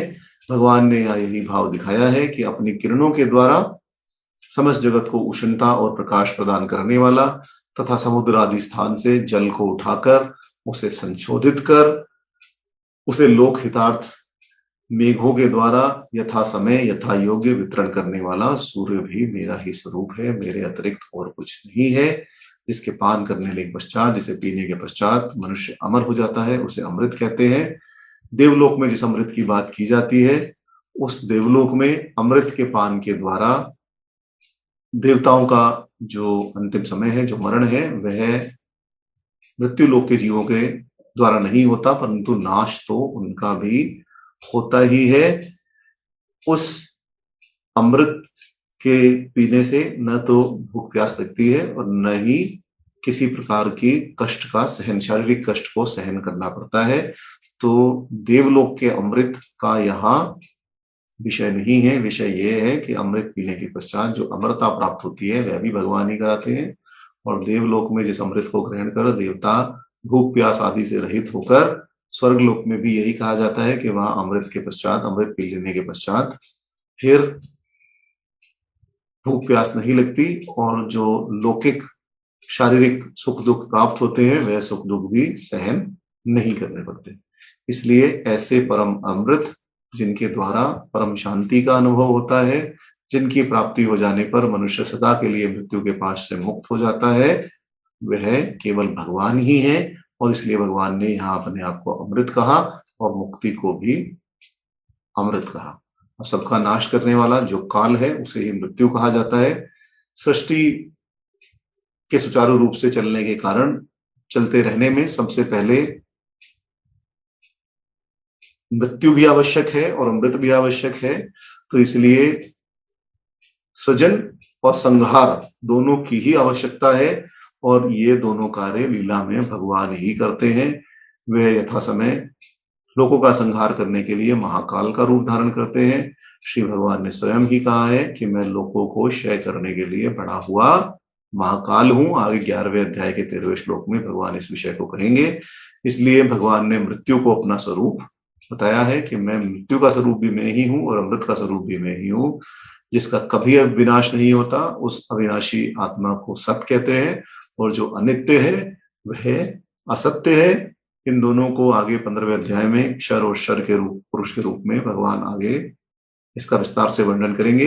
ये दोनों भगवान की परा और अपरा प्रकृति का ही स्वरूप है, जिसका अध्ययन हम पहले कराए हैं। और वह प्रकृतियां भगवान से अभिन्न है, भगवान के द्वारा ही प्रेरित की गई है, भगवान के द्वारा ही उत्पन्न की गई है। इसलिए भगवान यहाँ सत असत को भी अपना ही स्वरूप कहते हैं। अब 13वें से 15वें श्लोक तक अपने सगुण निर्गुण रूप और विराट पुरुष की उपासनाओं का वर्णन करके भगवान ने 19वें श्लोक तक, जहां तक हमने अभी अध्ययन किया, समस्त विश्व को अपना स्वरूप भगवान ने बताया। समस्त विश्व मेरा ही स्वरूप होने के कारण इंद्र आदि अन्य देवताओं की उपासना भी एक प्रकार से प्रकारांतर से मेरी ही उपासना है, ऐसा न जानकर फलाशक्ति अलग अलग भावों को ध्यान में रखकर उपासना करने वाले को मेरी प्राप्ति न होकर केवल विनाशी फल की प्राप्ति होती है। इसी बात को दिखाने के लिए भगवान अब आगे के 2 श्लोकों में उस उपासना का फल सहित वर्णन भगवान करते हैं कि तुम यदि किसी अन्य की, देखिए, आप किसी चीज को लक्ष्य करके यदि उपासना करेंगे, उस वस्तु की प्राप्ति होगी तो आपकी उपासना की पूर्णता हो गई। तो फिर आपको उपासना को आगे करने की आवश्यकता ही नहीं है। आपने कहा कि भगवान मुझे एक गाड़ी चाहिए, गाड़ी दिला दो, गाड़ी दिला दो, गाड़ी आपको मिल गई तो आपकी उपासना समाप्त हो गई। भगवान से जो आपने मांगा वो दे दिया, तो आगे भगवान की प्राप्ति कैसे होगी? तो लक्ष्य केवल भगवान की प्राप्ति है। लौकिक सत असत वस्तुओं की प्राप्ति लक्ष्य नहीं है। और यह कहकर कि जो अन्य देवी देवताओं की उपासना करते हैं वह एक प्रकार से मेरी ही उपासना करते हैं, परंतु वह विधि पूर्वक नहीं होती। भगवान आगे कहना अब प्रारंभ करते हैं। त्रैविधामा सोमपा पूत पापाय गेष्ट्वा स्वर्गवितं प्रार्थयन्ते ते पुण्य साधाय सुर इंद्रलोकम् आश्रन्ति दिवान दिवि देव भोगान् ते पुण्यम् आसाद्य सुर इंद्रलोकम् आश्रन्ति दिव्यान दिवि देव भोगान्। तो भगवान कहते हैं कि तीनों वेदों का अनुसरण करने वाले, सोमपान करने वाले और सोमपान के द्वारा जिनके समस्त पाप धुल गए हैं, वह याज्ञिक लोग यज्ञों के द्वारा यजन करके स्वर्गलोक की गति के लिए प्रार्थना करते हैं। वह पुण्य कारणों के फलस्वरूप स्वर्गलोक में पहुंचकर वहां देवताओं के योग्य दिव्य भोग भोगते हैं। तो आपका उपासना केवल स्वर्ग की प्राप्ति के लिए है। आप इंद्र आदि देवताओं का उदाहरण इसलिए दिया क्योंकि वेदों में केवल इंद्र इत्यादि देवताओं का ही वर्णन है, और जब इंद्र पद ही नित्य नहीं है तब उनके जो लोक हैं स्वर्ग इत्यादि, वह नित्य किस प्रकार हो सकते हैं, यही बताने के लिए भगवान यहाँ कहते हैं। यहाँ वेदों की निंदा भगवान ने नहीं की है, केवल यह कहा है कि जो सोम यज्ञ करने वाले लोग हैं, जो देवताओं को बुलाकर आहुति देते हैं और आहुति देने के पश्चात केवल स्वर्ग की प्राप्ति ही जिनका साधन है, उन्हें स्वर्ग की प्राप्ति होती है और वहां जाकर वह दिव्य भोगों को भोगते हैं, अर्थात उन्हें मेरी प्राप्ति नहीं होती, मोक्ष प्राप्त नहीं कर पाते। यह अगले श्लोक में भगवान कहेंगे।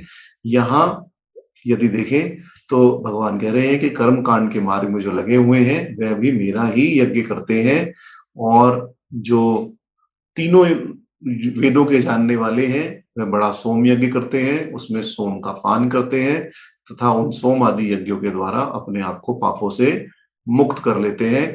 इस प्रकार यज्ञों के द्वारा वह मेरा ही यज्ञ करते हैं और यज्ञों के फलस्वरूप उन्हें स्वर्ग की भी प्राप्ति होती है। वह पवित्र इंद्रलोक आदि लोकों में भी कर्म के अनुसार पहुंचकर देवताओं के विविध प्रकार के भोगों का भोग भी भोगते हैं। अब वेद त्रैविधा का क्या अर्थ है? तो ऋग्वेद, यजुर्वेद और सामवेद, इन तीनों वेदों को वेद त्रयी अथवा त्रिविधा कहते हैं। त्रिविद्या क्यों कहते हैं? क्योंकि इनमें यज्ञ, पद और गान, गीति तीनों हैं, इसीलिए त्रिविद्या कहते हैं। इन तीनों वेदों में अनेकों यज्ञों करने की विधि है और उनके फल में श्रद्धा रखने वालों को और उसके अनुसार सकाम कर्म करने वालों को, यज्ञ इत्यादि करने वालों को ही त्रैविद्य कहते हैं। यज्ञों में सोमलता के रसपान की जो विधि बताई गई है, उस विधि से सोमलता का रसपान करने वालों को सोमपाक की उपाधि दी गई है कि जो सोम का पान करते हैं, सोमपाक की उपाधि दी गई है, सोमपाक कहा गया है। और वेदोक्त कर्मों की विधि पूर्वक अनुष्ठान करने से जिनकी स्वर्ग प्राप्ति रूप में प्रतिबंधक जो पाप हैं वह नष्ट हो जाते हैं, उन्हें पूत पाप, यहाँ भगवान ने कहा है कि जिनके पाप नष्ट हो गए वह पूत पाप है। यह तीनों विशेषण ऐसे मनुष्यों के लिए हैं जो भगवान की सर्वव्यापकता से अनभिज्ञ हैं और केवल वेदों में वर्णित कर्म कांड में ही जिनकी रुचि है, जो केवल यज्ञ इत्यादि करते हुए, प्रेम और पाप कर्मों से बचते हुए सकाम यज्ञ करते हैं और विधि अनुष्ठान पूर्वक उन यज्ञों की फल प्राप्ति के रूप में केवल स्वर्ग इत्यादि अनित्य अनित्य लोकों को ही प्राप्त करते हैं। अब यहाँ यह भी भगवान ने कहा कि शास्त्र विधि के अनुसार यह श्रद्धा पूर्वक यज्ञ और पूजा आदि के द्वारा विभिन्न देवताओं का पूजन करना, मुझे ही यज्ञों द्वारा पूजा करना है। यज्ञो व विष्णु, तो इस प्रकार से यज्ञ तो विष्णु रूप ही है। तो भगवान का कथन यही है कि जो इंद्र आदि देवता है वह भी मेरा ही अंगभूत है और यदि उन्हें भी आहुति यज्ञ में प्रदान की जाएगी तो डायरेक्टली नहीं, इनडायरेक्टली अविधि रूप से वह मुझ तक ही पहुंचेगी और प्रकारांतर से यह मेरा ही पूजन है। परंतु अज्ञानवश सकाम पुरुष इस तत्व को नहीं समझते, इसलिए उन्हें मेरी प्राप्ति नहीं होती। अब ये श्लोक और एक और आगे का श्लोक, इन दोनों श्लोकों को, बल्कि उस श्लोक का तो केवल एक ही शब्द है मय विद, तो इन दोनों श्लोकों के अर्थ का अनर्थ करके कुछ, मेरे मन में शब्द तो आ रहा है, मैं कहना नहीं चाहता, ऐसे मूढ़ और मूर्ख मनुष्य यह कहते हैं कि देखो तुम्हारे शास्त्रों में भी तो मद्यपान के विषय में लिखा है, तुम्हारे शास्त्रों में भी तो सोमपान के विषय में लिखा है, तुम्हारे देवता भी तो सोमपान करते थे, तुम्हारे ऋषि मुनि भी तो सोमपान करते थे, हम मदिरा पान करते हैं, तो इसमें कौन सी बड़ी बात है। सोम और मदिरा का समझने योग्य यह है कि सोम और मदिरा एक चीज नहीं है। मदिरा पान की तो जितनी भी निंदा हमारे धर्मशास्त्रों में की गई है, इतनी निंदा कहीं अधिक किसी अन्य धर्मशास्त्र में नहीं की गई। अब ऋग्वेद यदि हम देखें तो सोमपान की, परंतु सोमपान की भी अत्यधिक महत्ता है, इसलिए यह जानना भी आवश्यक है कि सोम आखिर वस्तु क्या है, किससे बनता था और किस लिए इतनी अधिक ऋग्वेद में सोमपान का वर्णन किया गया है और देवताओं को आह्वान किया गया है कि हमने सोमवल्ली से यह सोमरस बनाया है, आप आइए और इस सोमरस को ग्रहण कीजिए। अब ऋग्वेद में हम देखें तो कुल सूक्त जो है वो 1028 है और 1028 में से 122 सूक्त सोम के लिए समर्पित है। कहीं ना कहीं सोम की चर्चा इन सूक्तों में है। ऋग्वेद में सोमरस बनाने की विधि, उपकरण और उसको ग्रहण करने के और उसके पान के भी विभिन्न तरीकों का उल्लेख है, परंतु सोम मदिरा नहीं है, क्योंकि ऋग्वेद के ही 8वें मंडल के दूसरे सूक्त के 12वें मंत्र में लिखा है कि हत्सु पितासो युध्यन्ते दुर्मासो न सुरायाम उर्धन नग्ना जर्यन्ते। तो वहां कहते हैं कि जैसे मद्यपान करने के पश्चात उन्मत्त पुरुष आपस में लड़ते हैं, उसी प्रकार केवल अपने हृदय में पीने खाने वाले, अर्थात केवल अपनी आत्मा का ही पोषण करने वाले जन सदा परस्पर संहार करते रहते हैं।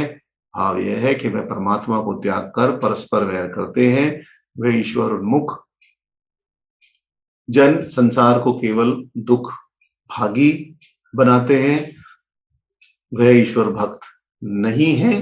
तो ईश्वर भक्त कौन है, इस विषय में कहते हैं नग्ने जरन्ते, कि विषया वासना से रहित पुरुष ईश्वर की स्तुति प्रार्थना करते हैं, सदा ईश्वर की चिंता करते हैं। और यहाँ दृष्टांत यही देते हैं कि जिस प्रकार बालक केवल अपनी माता को ही चाहता है और माता के अतिरिक्त किसी अन्य की कामना नहीं करता, वैसे ही तपस्वी जन केवल ईश्वर की कामना करते हैं, ईश्वर के अतिरिक्त किसी अन्य की कामना नहीं करते। तो सोमरस क्या है? अब यदि यह कहा गया कि मद्यपान करने वाले उन्मत्त पुरुष करते हैं, तो सोमपान तो यह हो नहीं सकता। तो सोमपान क्या है? तो सोम ऋग्वेद में ही लिखा है कि सोम एक प्रकार की वनस्पति है जिसका रस अत्यधिक शक्तिशाली और स्फूर्तिदायक होता है। सोम रस इंद्र और देवताओं का भी प्रिय पेय पदार्थ है। सोम रस का पान करके ही उनमें इतनी अधिक बल और शक्ति आई थी कि उन्होंने वृत्र राक्षस का वध किया था। सोम रस देवताओं को अमृत प्रदान करता है। सोम का वास्तविक निवास स्थान स्वर्ग ही है। इसको शयन पक्षी द्वारा पृथ्वी पर औषधि के रूप में लाया गया। ऋग्वेद में सोम को त्रिधस्त, विश्वाजीत, अमर उद्दीपक, हर्षांश, स्वर्वित, पवमान आदि नाम भी दिए गए हैं। तो अब प्रश्न यह आता है कि सोम रस जिस सोमवल्ली से बनता है, ये सोमवल्ली आखिर है क्या, और क्या इसका कहीं प्रमाण है जहां लिखा हुआ हो कि सोमवल्ली की क्या विशेषता है। तो इस विषय में रसेंद्र चूड़ामणि के 6 अध्याय में लिखा है कि इयम सोम कला नाम वल्ली परम दुर्लभा अन्याबद्ध सुतेंद्रो लक्ष्य वेदी प्रजायते। तो वहां बताया गया है कि यह जो सोम कला नाम की वल्ली है यह परम दुर्लभ है और इसे प्राप्त करना अत्यंत ही दुर्लभ है। यहां तक कहा गया है कि जो अधार्मिक मनुष्य हैं, जिन्हें भगवान पर, ब्राह्मण पर, वेदों पर और धर्म पर श्रद्धा नहीं है, वे सोमवल्ली के दर्शन भी नहीं कर सकते। और यह भी कहा गया है कि इसके 15 पत्ते होते हैं जिनकी आकृति सर्प की तरह होती है। जहां से पत्ते निकलते हैं वह गांठें लाल होती है। वह पूर्णिमा के दिन लाई हुई पंचांग से युक्त सोमवल्ली पारद को भी बद्ध कर देती है, पारद के भी पार निकल जाती है। पूर्णिमा के दिन लाया हुआ यह मूल, छाल, पत्ते, फूल और फल से युक्त सोम वृक्ष भी पारद को बांधता है, पारद की भस्म इत्यादि बनाने का कार्य कर देता है। परंतु सोमवल्ली और समवृक्ष, इन दोनों में से सोमवल्ली अधिक गुण वाली है। इस सोमवल्ली का कृष्ण पक्ष में प्रतिदिन एक एक पत्ता झड़ जाता है और शुक्ल पक्ष में पुनः एक एक पत्ता निकल आता है और इस प्रकार यह लता आगे बढ़ती रहती है। पूर्णिमा के दिन इस लता का यदि कंद निकाल लिया जाए तो वह बहुत श्रेष्ठ होता है। इस कंद में बंधा हुआ जो इसका फल है वह दोहे को लोहे की तरह दृढ़ बनाता है और इससे बंधा हुआ पारद लक्ष्य भेदी हो जाता है, अर्थात एक गुणा बद्ध होने पर लोहे को सोना बना देता है। ये सोम नमा नाम की लता अत्यंत दुर्लभ है। तो जिसको भी सोमपान करना है पहले एक ऐसी लता ढूंढिए जिसमें यह सब विशेषण हो जो बताए, जिनके पत्ते सर्प के आकार के हों और जिनकी गांठें लाल हों।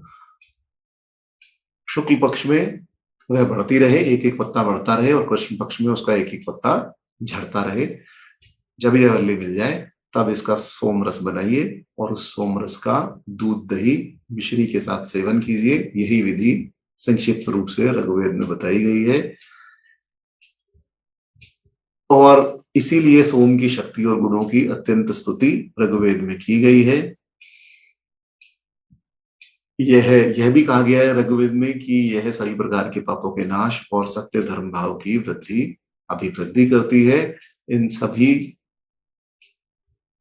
को, सोमवल्ली को लताओं का पति और राजा भी कहा गया है और वैद्यक में सोमलता की गणना दिव्य औषधि में की गई है। यह परम रसायन है। इसलिए सोमलता और सोम रस को मदिरा के साथ किसी भी प्रकार से संबंधित करके न तो अपने वेदों में अश्रद्धा उत्पन्न कीजिए और न ही सोमलता अथवा सोमपान के विषय में भी अश्रद्धा उत्पन्न कीजिए। यह सब जो बातें हैं केवल विधर्मियों द्वारा और कुधर्मियों द्वारा ही फैलाई गई कि जैसे अब जब अंग्रेज भारत में आए तो भारतवासी उनसे प्रश्न करते थे कि ये लाल लाल गिलास में भरकर क्या पीते हो, कहीं यह प्रचलित था कि ये खून पीते हैं। तब उन्होंने समझाया कि अरे नहीं नहीं, ये तो सोम रस है। यह तो ऐसा ही है कि जैसे तुम्हारे देवता सोम रस के द्वारा बल वृद्धि प्राप्त करते थे, इसी प्रकार से हमारे देवता भी इस रस के द्वारा बल वृद्धि प्राप्त करते हैं। और यह धारणा इतनी अधिक जनमानस में बैठा दी गई कि सोम रस का वास्तविक स्वरूप क्या है उस विषय में तो लोग भूल गए और उसे मदिरा के साथ ही, मद्यपान के साथ ही संबद्ध करने लग गए। तो स्पष्ट रूप से समझ लेना चाहिए कि सोम रस मदिरा नहीं है और न ही मदिरा पान करने की आज्ञा श्रीमद् भागवत गीता में अथवा किसी भी अन्य धर्म शास्त्र में सनातन धर्म के दी गई है। आप कोई भी धर्म शास्त्र उठाइए, कहीं भी मद्यपान की, मदिरापान की आज्ञा नहीं दी गई। कहीं कहीं लोग भ्रमवश जहां मधुपान कहा गया है, उस मधुपान को समझकर यह समझ लेते हैं कि मधुपान भी मदिरापान है, परंतु मदिरा, मद्य और मधु यह तीन अलग शब्द है। मधु का अर्थ केवल शहद है, हनी है। मधु का अर्थ मद्य अथवा मदिरा नहीं है। वाल्मीकि रामायण में भी आप देखें तो जब हनुमान जी के सहित संपूर्ण वानर सेना सीता जी की खोज करके आई, अशोक वाटिका को उजाड़ कर आई, तब वह नंदन वन में घुस गए और वहां जाकर उन्होंने, वहां वर्णन है कि उन्होंने अनेक प्रकार के जो वन सुग्रीव को अत्यंत प्रिय था वे उजाड़ डाला और वहां मधु पिया। वहां बहुत सारे घड़े रखे थे जहां मधु विद्यमान था और वानरों ने मधुपान किया, शहद पिया। शहद पीने का वर्णन वहां है। आप यदि वहीं लंका कांड में जाएं और रावण के विषय में पढ़े अथवा कुंभकर्ण के विषय में पढ़े तो वहां स्पष्ट रूप से लिखा है कि कुंभकर्ण ने युद्ध के लिए जाने से पहले अनेकों भैंसों को खाया, महिषों को खाया और मद्यपान किया। तो मद्यपान में और मधुपान में यही अंतर है कि मद्य मदिरा है और मधु शहद है। तो मधु को भी मद्य के साथ जोड़कर नहीं देखना चाहिए। हमारे धर्मशास्त्रों में कहीं भी मदिरा पान की अथवा मद्यपान की आज्ञा किसी को भी नहीं है। और कहना तो नहीं चाहिए, परंतु ब्राह्मणों के लिए तो स्पष्ट रूप से यह पाप माना ही गया है कि यह पाप नहीं करना चाहिए। अनेक प्रकार के यह भी कहा गया है कि जो ब्राह्मण इसे पी लेता है वह च्युत हो जाता है, वह अपने स्थान से गिर जाता है और ब्राह्मण कहलाने के योग्य वह नहीं है। आजकल मंदिरों में भी ऐसा काम हो रहा है। धर्म की स्थिति क्या है मुझे अधिक कहने की आवश्यकता नहीं है और मैं उस विषय में जाना भी नहीं चाहता, परंतु अत्यंत ही शोचनीय विषय है कि हमारे धर्म की और हमारी मानसिकता ऐसी बना दी गई है कि सोमपान ही मद्यपान है, सोमपान ही मदिरापान है। ना तो सोमपान मदिरापान है और ना मधुपान ही मदिरापान है। मदिरा मद्य अलग है, सोम और मधु अलग है। यही हमें समझना चाहिए। और यदि कोई कहे भी तो उसे भी यही समझाना चाहिए कि बंधु सोमपान करना है तो पहले सोमवल्ली को ढूंढ लो। कहा जाता है मुंजेवान पर्वत पर है, पहले ढूंढो मुंजेवान पर्वत कहाँ है, फिर ढूंढो कि सोमवल्ली कहाँ है, फिर सोमवल्ली, सोमलता, सोम वृक्ष को ढूंढो, फिर उसको ढूंढकर उसका अर्क निकालो, अर्क निकालकर उसे दूध या दही में मिलाओ मिश्री के साथ और फिर उसको देवताओं को अर्पित करके पी लो। कोई परेशानी नहीं है, कोई किसी प्रकार का संदेह इसमें नहीं है कि वह पान नहीं किया जा सकता, बिल्कुल किया जा सकता है, परंतु मदिरा वह नहीं है, मद्य वह नहीं। अब भगवान ये कहते हुए कि जो इस वेद त्रयी धर्म का आश्रय लेते हैं उनकी स्थिति क्या होती है, तो भगवान कहते हैं ते तम भुक्त्वा स्वर्गलोकम विक्षालम क्षीणे पुनमृत्युलोकम विशन्ति एवं त्रयी धर्म अनुपन्ना गतागतं काम कामा लभन्ते एवं त्रयी धर्म अनुप्रपन्ना गतागतं काम कामा लभन्ते। भगवान कहते हैं कि स्वर्ग लोक की प्राप्ति तो हो जाती है, इसमें कोई संशय नहीं है कि यदि इंद्र आदि देवताओं की पूजा करोगे, अविधि पूर्वक में मेरी ही पूजा होगी, उससे जो तुम प्राप्त करना चाहते हो उसकी प्राप्ति तो अवश्य होगी। परंतु स्वर्ग लोक को भोगने के पश्चात जब पुण्यशील हो जाएंगे, पुण्य कर्म समाप्त हो जाएंगे, तब वह पुनः इस मनुष्य लोक में, मृत्यु लोक में प्रवेश करेंगे। इस प्रकार तीनों वेदों के अनुसार यज्ञ आदि कर्म करने वाले तथा दिव्य भोगों की इच्छा रखने वाले वह लोग केवल आवागमन को ही प्राप्त होते हैं। वह जन्म मृत्यु चक्र में पड़े रहते हैं और कभी भी मोक्ष की प्राप्ति नहीं हो सकती, क्योंकि जब आपका लक्ष्य एक छोटा लक्ष्य है और उस लक्ष्य की प्राप्ति में आपने अपने आप को कृतार्थ मान लिया, तब भगवान की प्राप्ति तो हो ही नहीं सकती। अब यदि आप फ्लाइट पकड़े दिल्ली से लंदन की, तो लंदन पहुंचने के पश्चात आपको उतार दिया जाएगा और वहां से आपको कहा जाएगा कि अब आप चलिए, आप अपने गंतव्य स्थान पर पहुंच गए, इसके आगे की आपकी टिकट नहीं है, आप आगे इससे नहीं जा सकते। अब आप यदि हवा में जाते हुए बीच में यह सोचे कि नहीं नहीं लंदन नहीं चलते, सैन फ्रांसिस्को चलते हैं, तो आप वहां नहीं जा सकते, क्योंकि ना तो आपके पास वहां जाने का वीजा है और ना आपके पास टिकट है। उसके लिए आपको पुनः लंदन में उतरना पड़ेगा, उतरकर वीजा लेना पड़ेगा यदि मिलता है तो, और टिकट लेना पड़ेगा, तभी आप आगे की यात्रा कर पाएंगे, अन्यथा आप यात्रा नहीं कर पाएंगे। साधारण शब्दों में मैंने समझा दिया। इस श्लोक का अर्थ यही है कि स्वर्ग लोक को यदि आप लक्ष्य बनाकर कोई भी कार्य करेंगे, तब इसमें कोई संशय नहीं है कि आप स्वर्ग लोक की प्राप्ति नहीं करेंगे। अपने कर्मों के अनुसार बहुत काल तक स्वर्ग का सुख भोग कर अपना क्रिया हुआ क्रियामाण कर्म, जो आपने संचित कर्म क्रियामाण कर्म के द्वारा संचित कर्म किए हैं, पुण्य पुण्य कर्म संचित किए हैं, जब वह समाप्त हो जाएंगे तब वापस आपको इसी लोक में जन्म लेना पड़ेगा। और इसलिए विभिन्न लोकों को प्राप्त करने के लिए जो लोग साधन करते हैं कि मुझे इंद्रलोक की प्राप्ति हो जाए, मुझे स्वर्ग लोक की प्राप्ति हो जाए, उन्हें उस लोक की प्राप्ति होगी, परंतु वह आवागमन के चक्र में पड़े रहेंगे। पुण्य कर्म जब क्षीण हो जाएंगे तब वह वापस पृथ्वी पर आकर गिर पड़ेंगे। और इसीलिए उपासना मार्ग को दृढ़ करने के लिए, केवल लोगों को निष्काम भक्ति में लगाने के लिए, केवल लोगों को अपने कर्मों में लगाने के लिए, अर्जुन को भी अपने कर्मों में लगाने के लिए कि तुम कर्म करते रहो और समस्त कर्म मुझे समर्पित कर दो, इस ज्ञान को दृढ़ करने के लिए ही प्रसंगवश भगवान ने यहाँ, यदि कोई कहे कि निंदा की है, मेरे विचार से और अनेक महात्माओं के विचार से यहाँ कोई निंदा नहीं है। रास्ता दिखाने के लिए यदि आपको कुछ कुछ सही बात कहनी पड़े तो वह निंदा नहीं है, वह केवल सही रास्ता दिखाने का ही प्रयास है। तो इसलिए यहाँ स्वर्ग आदि लोगों का भगवान ने विस्तार किया, वहां की भोग्य वस्तुओं का, भोग प्रकारों का, भोग्य वस्तुओं की सुखरूपता का, और भोगने लोग शारीरिक तथा मानसिक शक्ति, परम आयु आदि सभी का विविध प्रकार का परिमाण मृत्यु लोक की अपेक्षा कहीं अधिक विशद और बृहत है, महान है, इसलिए उसे विशाल कहा गया। जिन पर पुण्य लोकों के द्वारा इन सब लोगों की सर्वलोक इंद्रलोक इत्यादि की प्राप्ति होती है, उन पुण्य कर्मों के फल का भोग समाप्त हो जाने पर वह क्षय हो जाते हैं, यही उनका क्षय हो जाना है।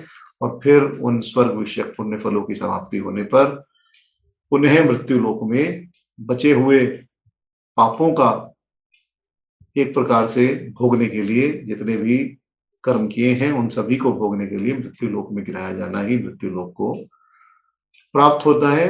ऋग यजु साम इन तीनों वेदों में स्वर्ग प्राप्ति के जो भी उपाय भूत कर्म बताए गए हैं, किन कर्मों को करके स्वर्ग प्राप्त किया जा सकता है, उसी का वाचक त्रय धर्म शब्द है। स्वर्ग प्राप्ति के साधक रूप उन धर्मों का यथाविधि पालन करना, और स्वर्ग सुख को ही सबसे बढ़कर प्राप्त करने योग्य वस्तु ही त्रयी धर्म है। भगवान के स्वरूप के तत्व को ना जानने वाले सकाम मनुष्य कभी भी अनन्य चित्त से भगवान की शरण ग्रहण नहीं करते। भोग कामना के वश होकर केवल जिससे भोग कामनाओं की प्राप्ति हो सके उसी धर्म का आश्रय लेते हैं। इसी कारण से उनके कर्मों का फल अनित्य होता है और उसके पश्चात उन्हें फिर मृत्यु लोक में लौटना ही पड़ता है। परंतु जो पुरुष स्वर्ग पुण्यों का स्वर्ग लोक की प्राप्ति का एक प्रकार से साधन नहीं करते, भगवान की ही प्राप्ति का साधन करते हैं, भगवान के ही शरणागत हो जाते हैं, वे साक्षात भगवान को प्राप्त करके सभी बंधनों से छूट जाते हैं। इसलिए उन कृतकृत्य मनुष्यों का पुनः इस धरती पर इस जगत में जन्म नहीं होगा। भोगों की कामना करने वाले जो मनुष्य हैं उन्हीं के लिए भगवान ने यहाँ काम कामः शब्द का प्रयोग किया है, और यह बार बार अनुष्ठान करने वाले, बार बार स्वर्ग लोक को प्राप्त होने वाले और बार बार वापस नीचे गिरने वाले मनुष्यों का ही विशेषण है कि इस प्रकार भगवान ऊंचे नीचे इस प्रकार के यज्ञ करने के पश्चात लोग ऊंचे नीचे लोकों में भटकते रहते हैं, और यही गतागत को प्राप्त होना है। अब यज्ञ द्वारा देवताओं का पूजन करने वाले सकामी मनुष्यों के देव पूजन के फल का आधार को अनित्य बताकर, उन्हें आवागमन वाला बताकर, उन्हें जन्म मृत्यु के चक्र में फंसाने वाला बताकर, अब भगवान उनसे भिन्न अपने अनन्य प्रेमी निष्काम भक्तों की उपासना का फल, उनका योगक्षेम वहन करना बताते हैं और कहते हैं, अनन्य चिंतयत माम ये जना परि उपासते तेषां नित्य अभियुक्तानां योगक्षेमं वहाम्यहम् तेषां नित्य अभियुक्तानां योगक्षेमं वहाम्यहम्। भगवान कहते हैं कि जो लोग अभेद दृष्टि से मेरा चिंतन करते हुए सभी और मेरी ही उपासना करते हैं, निरंतर आदर पूर्वक ध्यान में लगे हुए उन पुरुषों के योग क्षेम का निर्वहन मैं ही करता हूँ, मैं ही उनका ध्यान रखता हूँ। कामना वालों की उपासना का, केवल उस कामना की पूर्ति के लिए उपासना करने वालों का इस प्रकार से, एक प्रकार से निंदा करते हुए अथवा उनके विषय में सचेत करते हुए भगवान फिर से उपासना का प्रसंग लेते हैं और इस प्रकार का कहते हैं कि कामनाओं के फंदे में ना पड़कर जो केवल मेरा ही ध्यान करते हुए उपासना में लगे रहते हैं, उन की निरंतर भक्ति मेरे लिए ही होती है, इसलिए उनके योग क्षेम का वहन मैं करता हूँ। यदि वह साधक केवल पूजा पाठ में लगा रहेगा, परमात्मा ही उसके योग क्षेम का वहन करेंगे और उनके योग क्षेम को मैं अपने ऊपर ले लेता हूँ। जो वस्तु प्राप्त ना हो उसकी प्राप्ति को योग कहते हैं और जो वस्तु प्राप्त हो गई उसकी रक्षा करने को क्षेम कहते हैं। यह योग क्षेम अन्य भक्तों का मैं अपने ऊपर ले लेता हूँ। इसका तात्पर्य यही है कि जो भक्ति करते हुए अपने योग क्षेम का भी चिंतन न करते हुए, उसकी भी चिंता न करते हुए स्वयं क्रिया करते रहते हैं, मुझ में ही ध्यान लगाकर मुझ में ही ध्यान रस्त रहते हैं, उनके योग क्षेम की चिंता उन्हें नहीं करनी पड़ती। उनके योग क्षेम का भार मैं अपने ऊपर ले लेता हूं। किनका भार? जिनका संसार के समस्त भोगों से प्रेम हटकर केवल भगवान मात्र में ही अटल और अचल प्रेम हो गया है। भगवान का वियोग जिनके लिए असह्य है, जिनका भगवान के अतिरिक्त कोई दूसरा भी उपास्य देव नहीं है और जो भगवान को निरंतर परम आश्चर्य, परम गति और परम परमास्पद मानते हैं, ऐसे अनन्य प्रेमी एक निष्ठ भक्तों का ही योगक्षेम भगवान ग्रहण करते हैं और इसी को अनन्या पद से, अनन्या शब्द से यहाँ कहा गया। भगवान की प्राप्ति के लिए जो साधन करना है और जिस साधन की कमी है उसे पूर्ति करा देना, उसकी प्राप्ति करा देना, यही उन प्रेमी भक्तों का योगक्षेम चलाना है। भक्त प्रहलाद इसके सुंदर उदाहरण है।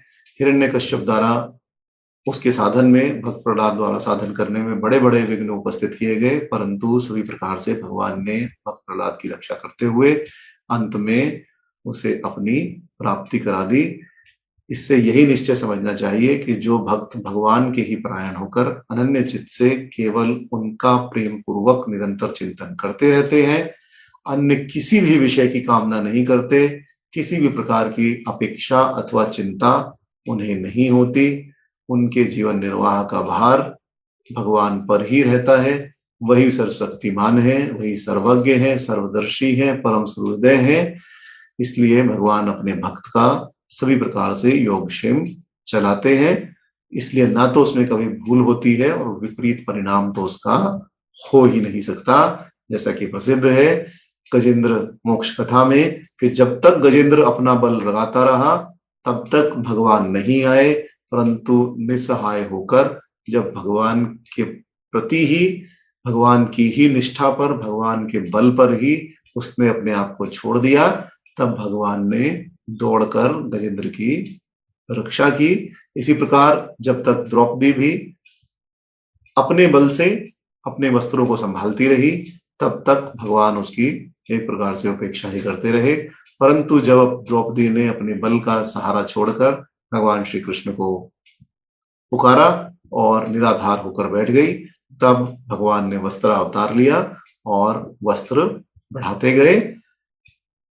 इसीलिए यही यहाँ इस अनन्य शब्द से कहा गया कि जो अपना बल कुछ भी न लगाकर, अपने बल का अभिमान छोड़कर केवल मेरे पर ही आधारित हो जाते हैं, उनके योगक्षेम का मैं भार ले लेता हूं।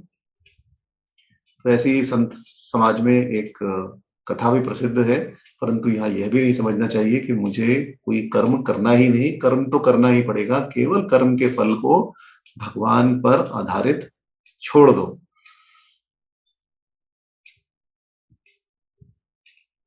अब एक कथा प्रसिद्ध है कि एक सज्जन गीता का नित्य पाठ करते थे।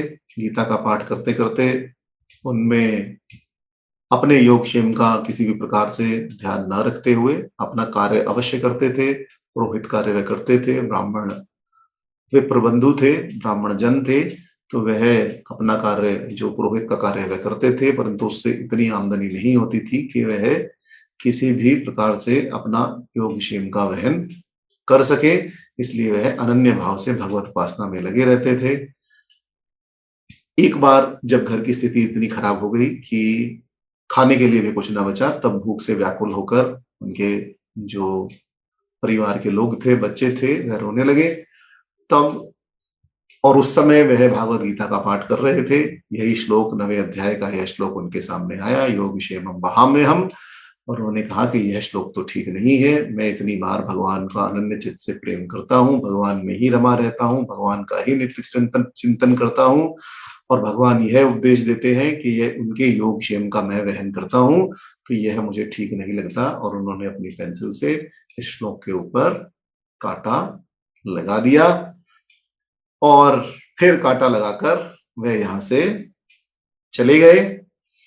और उन्होंने सोचा कि वही बात कि किसी ने पीछे से भगवान के नाम से यह भागवत गीता में मिला दिया होगा, क्योंकि भागवत गीता तो भगवान की वाणी है, भगवान के श्री मुख द्वारा उच्चारित है, इसलिए भागवत गीता की कोई भी बात गलत नहीं हो सकती।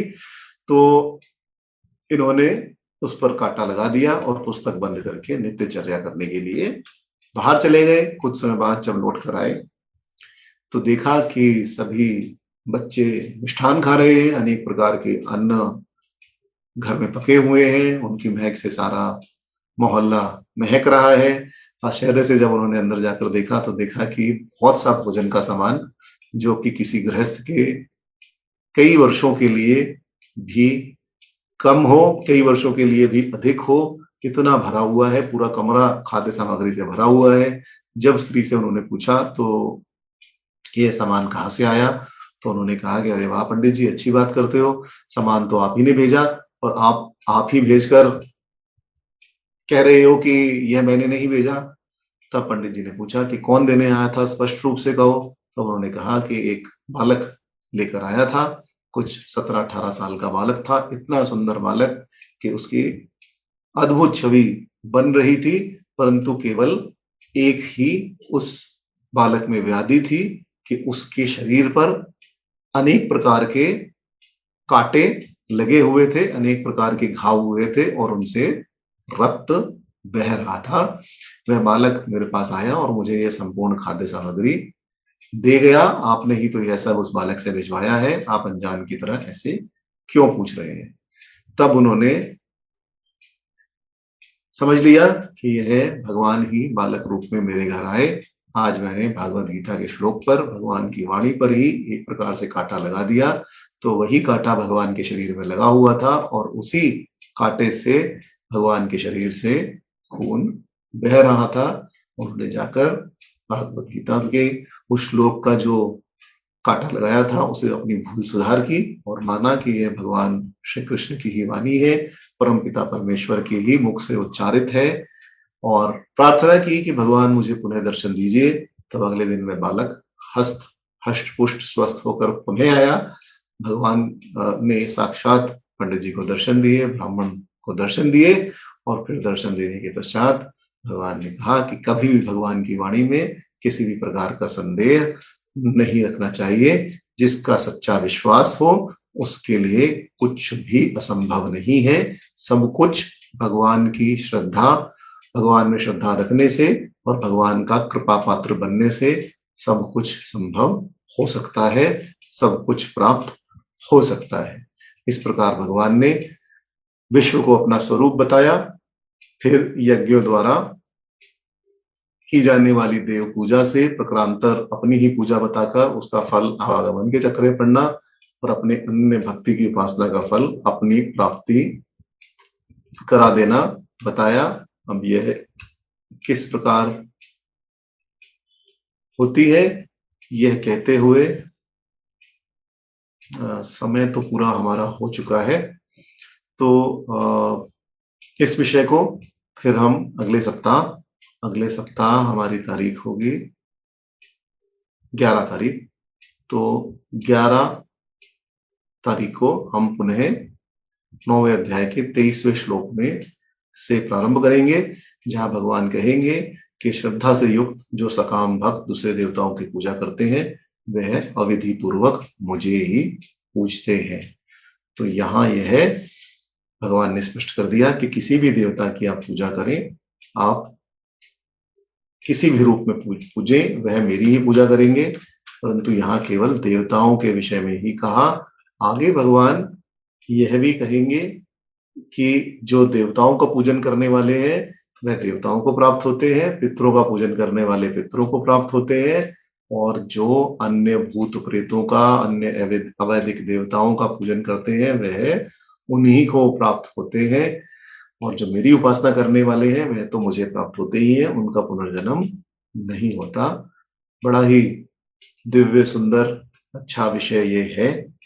9वें अध्याय की यही विशेषता है कि अनेक प्रकार के भाव इसमें हैं, और भगवान ने स्पष्ट रूप से इसमें बता दिया है कि उपासना किस प्रकार से करनी चाहिए और किस प्रकार से नहीं करनी चाहिए।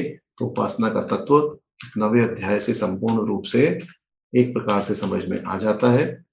तो इसलिए हम भी अधिक शीघ्रता इस पाठ में नहीं करेंगे, जितना संभव हो सकेगा उतने अधिक रूप में इसका चिंतन करेंगे, और इस बात को स्पष्ट करने का प्रयास करेंगे कि केवल भगवान का ही चिंतन मनन करना चाहिए, भगवान का ही की प्राप्ति ही अपना अंतिम लक्ष्य करना चाहिए।